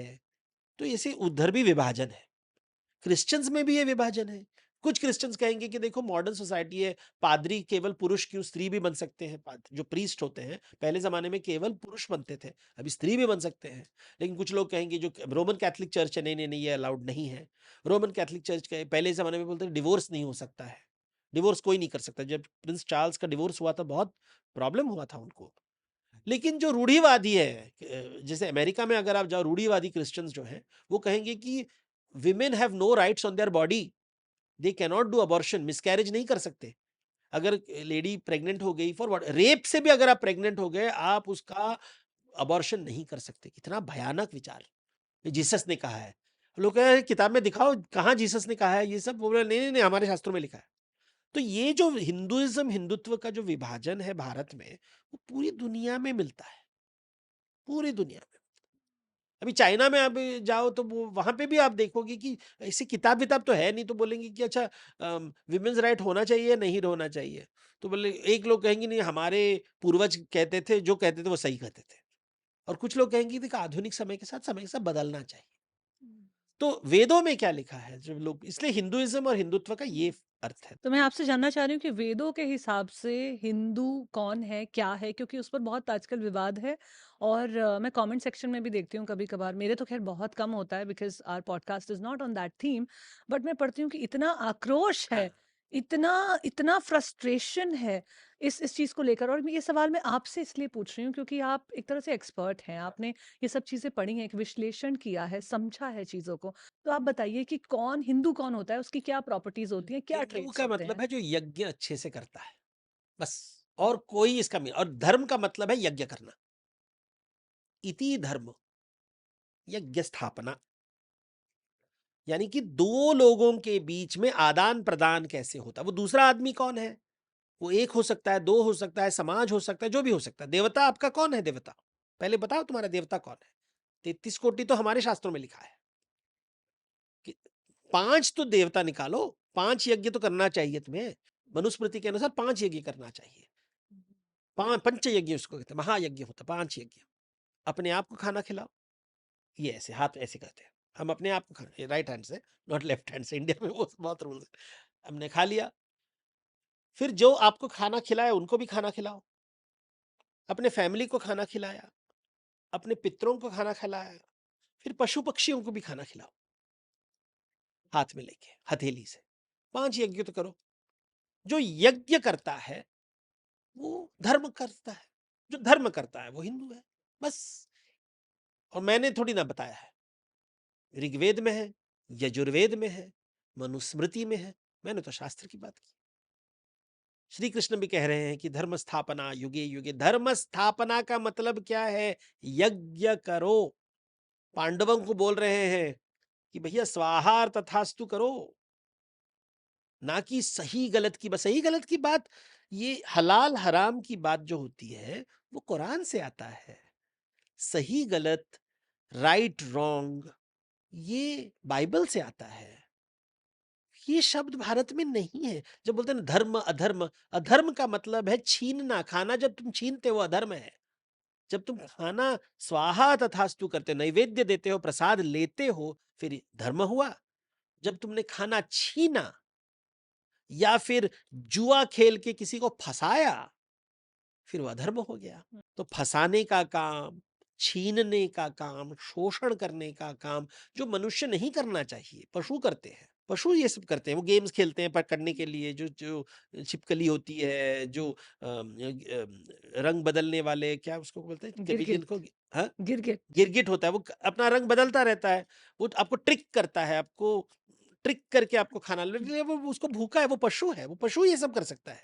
मनुष्य अगर गिरगिट के जैसे व्यवहार किया तो फिर वो अधर्म हो जाता है।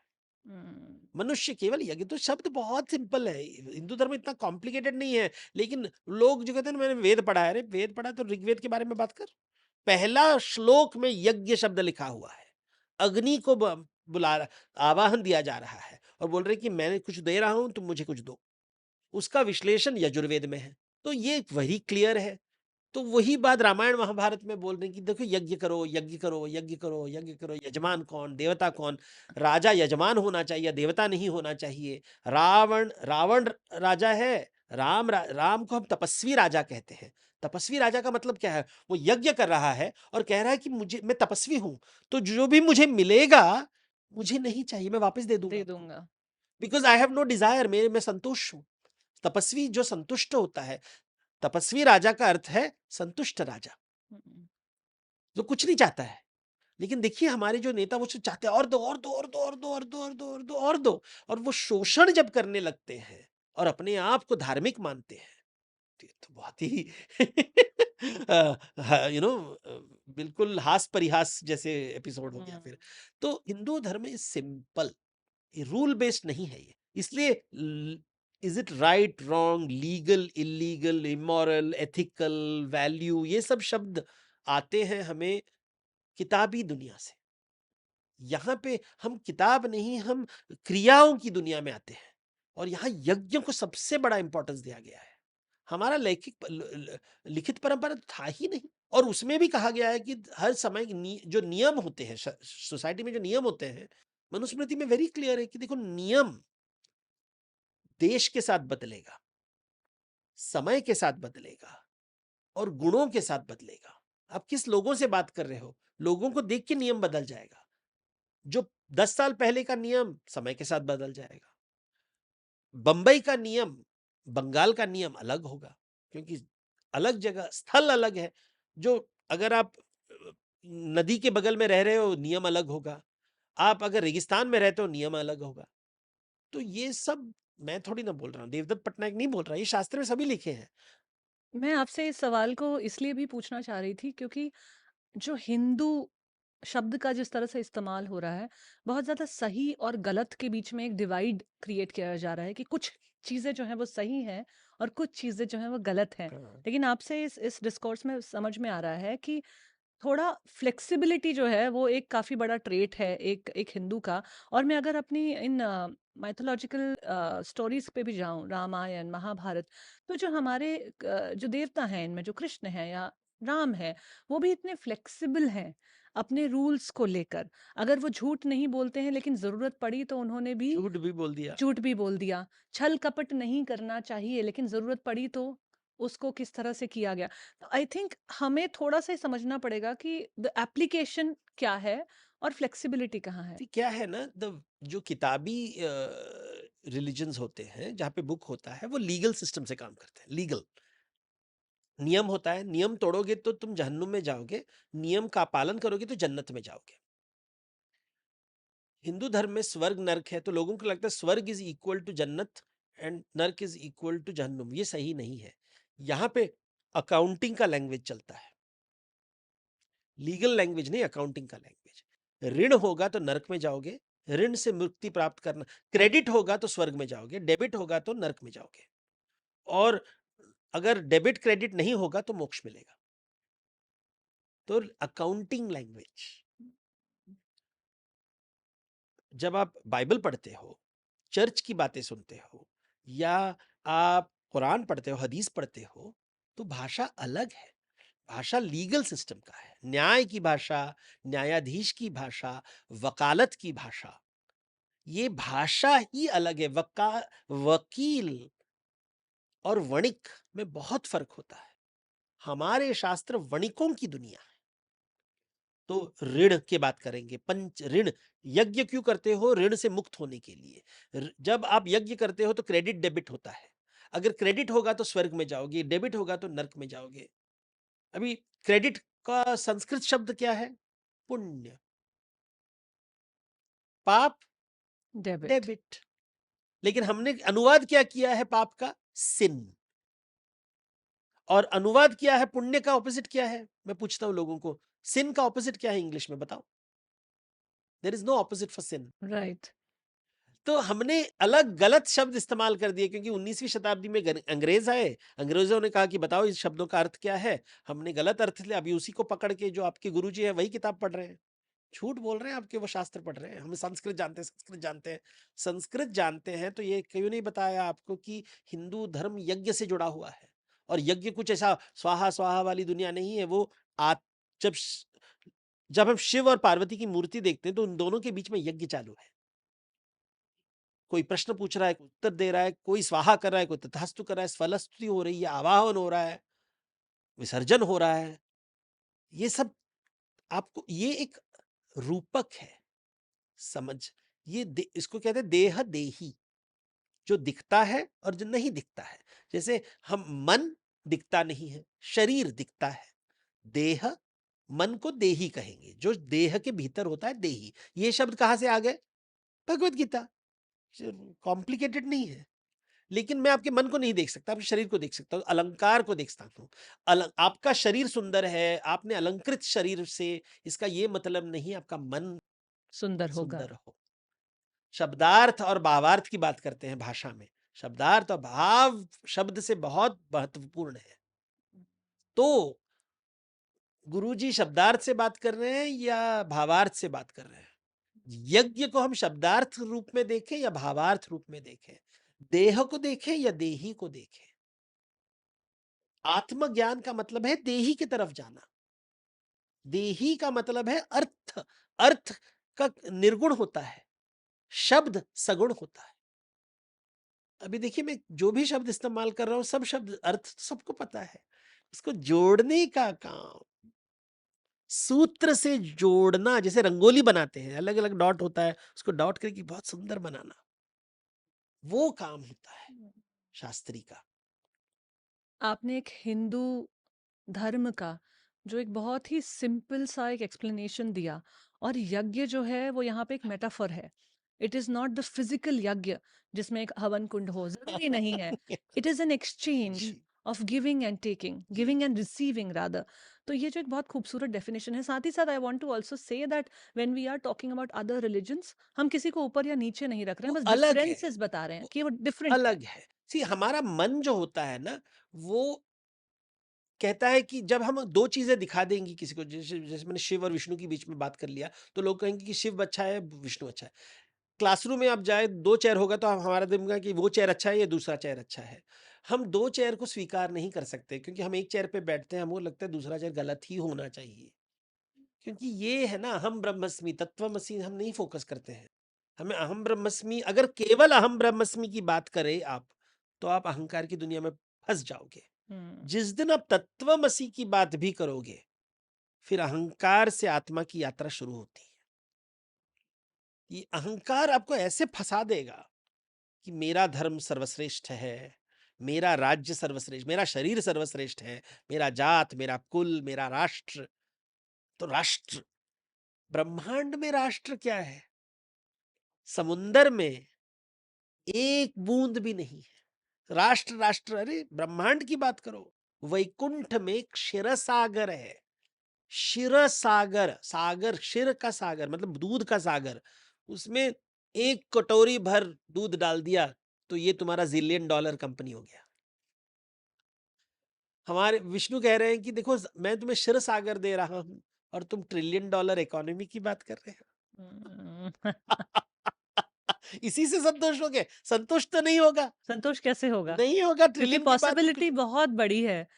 अभी आपकी इमीडिएट पॉसिबिलिटी में अगर $1 ट्रिलियन है या कुछ भी है आपका इमीडिएट गोल, लेकिन पॉसिबिलिटी तो बहुत बड़ी है। नहीं, पॉसिबिलिटी, देखिए पॉसिबिलिटी, भूख किसके लिए खाना बना रहे हो?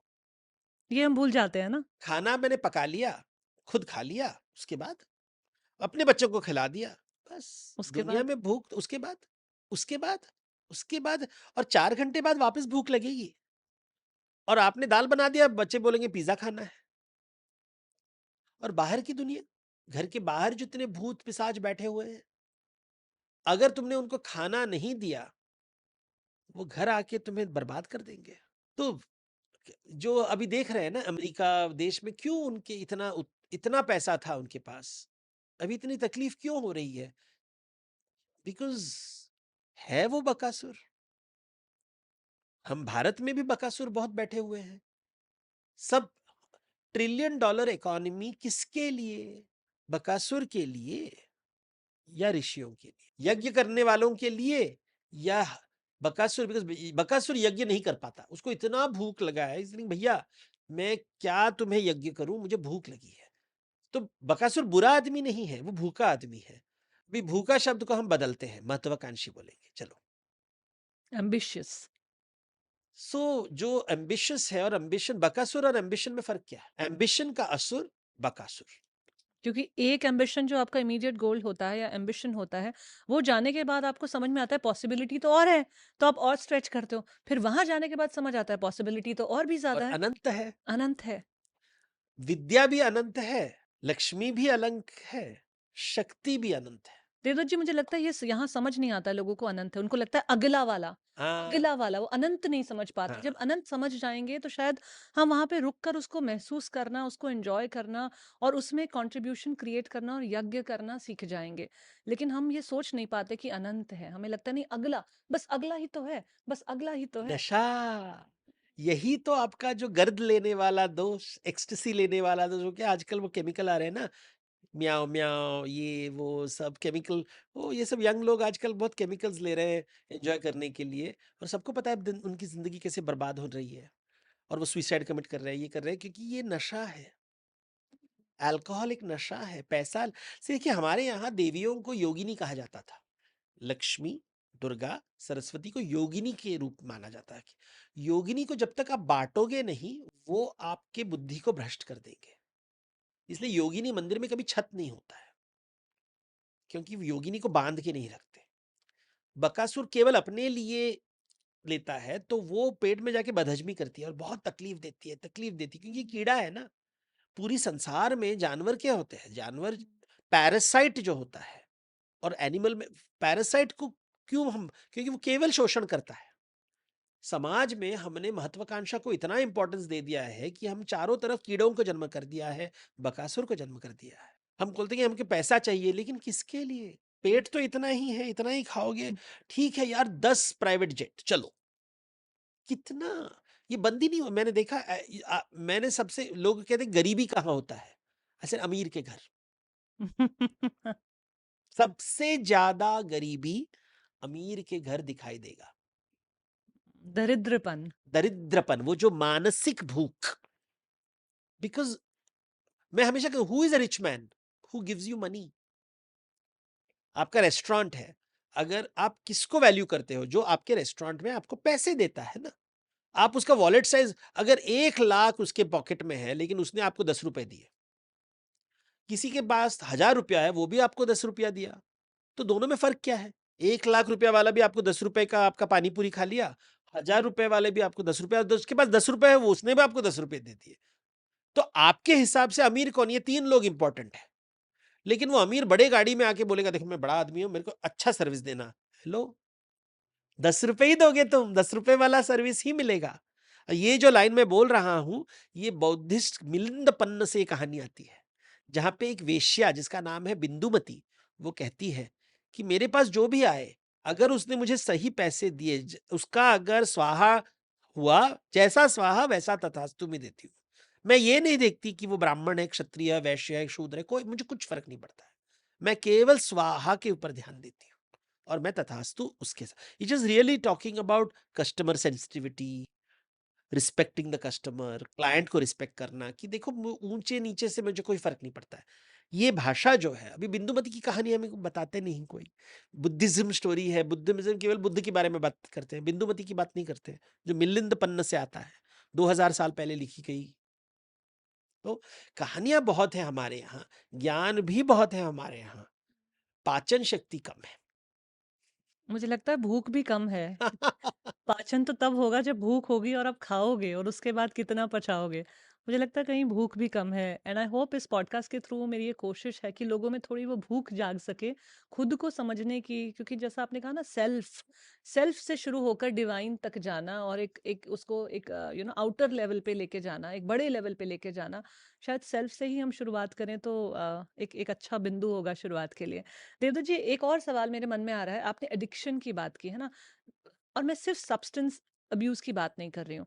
मैं बात कर रही हूँ चाहे वो सक्सेस का नशा हो, पैसे का नशा हो, सेक्स का नशा हो, किसी भी चीज का एडिक्शन जो होती है, और ये जो वर्ड्स है बड़े लोडेड है। एडिक्शन का एक मतलब है जो बहुत लोडेड है, डिटैचमेंट का एक मतलब है जो बहुत लोडेड है। और उस वजह से इन चीज़ों को पता होते हुए भी कि हमें प्रैक्टिस करेंगे तो शायद हमारी भलाई हो, हम नहीं कर पाते। क्यों? क्योंकि ये नेगेट करते हैं कुछ करने को, है ना? कि आप ये मत करो या ऐसे मत करो तो डिटैचमेंट होगा। तो जितना ये ह्यूमन साइकोलॉजी है, ह्यूमन माइंड है, ना करो का जितना बताएँगे उतना और उसमें फँसता जाएगा। तो मुझे लगता है एक एडिक्शन का प्रोबेबल सॉल्यूशन ये है कि हम ये बताएँ कि क्या करो। जैसा आपने कहा कि वो तो राजा है, उसको यही करना आता है और वो ही करेगा, उसका वो धर्म है और वो उसका कर्म बन गया है। तो हम क्या एक ऐसा मैसेज दे सकते हो आप, पीपल हू आर एडिक्टेड और who are just stuck in this hamster wheel? How do you break out of this? What is it that you should, don't tell me the don'ts, because I don't know how many people are capable of the don'ts. Tell me the do's. What should I focus on and what should I do? So I think make a list of people who depend on you. And there are lots of people who depend on you. But they've stopped asking because you've stopped giving. या आपसे इतने डरते हैं कि पूछने से डरते हैं, हिचकिचाते हैं। लेकिन चारों तरफ आपके बहुत भूखे लोग हैं। ये एडिक्शन डी एडिक्शन की जो बात होती है, डिटैचमेंट की बात होती है, वो दूसरों के बारे में यज्ञ नहीं कर रहे हैं। ये भाषा, जैसे मैंने कहा ना, न्याय की भाषा है, कटघरे की भाषा है। ये बाजार की भाषा नहीं है, वणिक की भाषा नहीं है। यज्ञ की दुनिया में आइए और देखिए कि यज्ञ में आप डिटैचमेंट का यज्ञ करना बंद कर दोगे। अटैचमेंट, यज्ञ में बकासुर बैठा है तो क्या करेगा? वो यज्ञ नहीं कर रहा है। ना बकासुर यज्ञ कर रहा है, ना बुद्ध यज्ञ कर रहा है। यज्ञ के लिए दो सामने वाले को खाना खिलाना है। बकासुर इतना बिजी है, खाते खाते खाते is addicted. Buddha is detached. बेचारा सामने देवता बोल रहा है कि हेलो, कोई मुझे खाना दो। देवता तड़प रहा है। आपकी जिंदगी के देवता कौन है? ये जो शब्द हमने इस्तेमाल किए हैं, so focus on who are you feeding, who are you feeling sorry for. Are you still the baby who is crying and saying, Mummy, clean my potty? Are you the snake who is eating its own tail? सब self self self self actualisation, self realisation, self self self self self self, अहम अहम अहम। जीवात्मा के बारे में, दूसरों के बारे में, पर आत्मा के बारे में नहीं। परम आत्मा नहीं, पर आत्मा, दूसरों के बारे में। ये दूसरों के बारे में सोचना बहुत मुश्किल। दर्शन करना, श्रुति करना, लोगों की बात सुनना, नहीं सुनते लोग। मेरी बात कोई नहीं सुन रहा है, अच्छा तूने किसी की बात सुनी? हम लोगों को कैसे दंड देते हैं बच्चों में, मैं तुमसे बात नहीं करूंगा। दैट्स द दंड ना। सब वो, I don't know now what the children से। हमारे यहाँ जमाने में कट्टी, हम आपसे बात नहीं करेंगे, कोई आपसे बात नहीं करेगा। आपको देश निकाला दिया गया है basically. I will not talk to you, but you never listen to me. We don't listen to everybody say I want a voice. मेरी कोई बातें सुनो। अरे पर तुम तो किसी की बात नहीं सुनते। सो यज्ञ एक अकेलापन भी है यज्ञ में, क्योंकि आप दे रहे हो, ले रहे हो, आप अकेले हो ना। यज्ञ में दो लोग नहीं होते, एक एक होता है हमेशा, एक और एक। आप टीम वर्क नहीं होता है यज्ञ में। It's a lonely journey. अकेला ही होगा, क्योंकि आपका योनि से जन्म अकेला हुआ है। आप स्मशान भूमि में भी अकेले जाओगे। सॉरी, चार लोग, एक स्त्री ने, दो लोगों ने कोशिश करके तुम्हारा जन्म किया है, चार लोग आपको स्मशान भूमि लेके जाएंगे, लेकिन होंगे आप अकेले। ये नहीं बदलने वाला। So you have to choice to be dependent. Dependent is an addiction. You can be independent, detached, or you can be dependable. Wow. And I think we should try, like a plant is dependable. कुछ लेता है, कुछ देता है.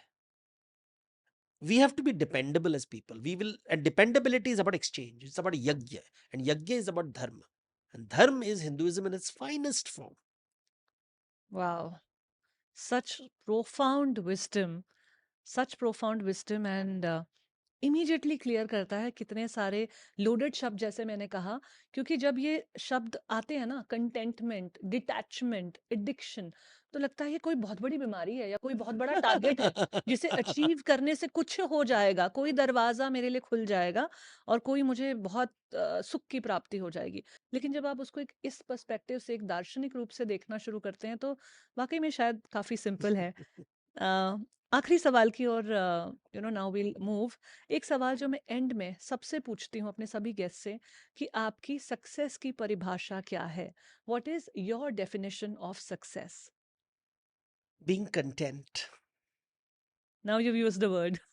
संतोष। Life purpose देखिए, आप बच्चे का जन्म कैसे हुआ? रोते रोते कि मुझे भूख लगी है, कोई मुझे सहलाए, कोई मुझे, तो भूख से शुरुआत होती, तो अंत क्या होगा? संतोष से। और इतना कॉम्प्लिकेटेड नहीं है। हम रोते होते जनते मुझे हंस हंस के मरना है। आप कभी हंसोगे?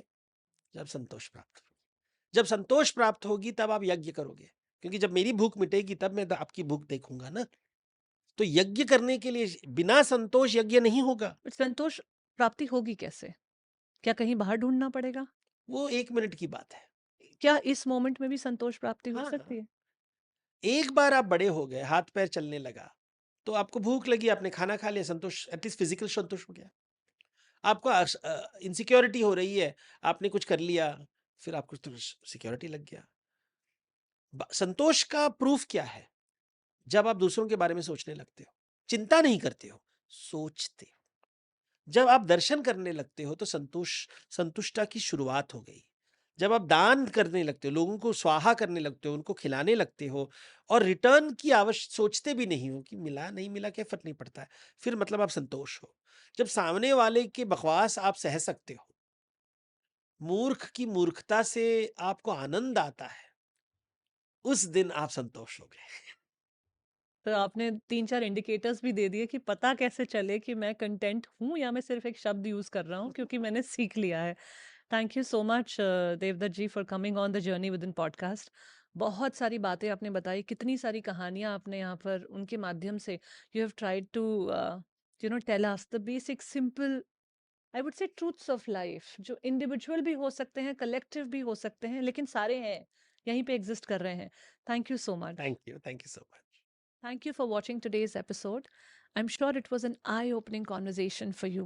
Do support the channel, subscribe to us, like, comment and share. जो आपको सबसे अच्छी बात लगी कमेंट सेक्शन में ज़रूर लिख के बताइएगा। अगर आपके कोई सवाल हैं तो कमेंट सेक्शन में ज़रूर लिखिए। I'll see you in the next episode. Thank you.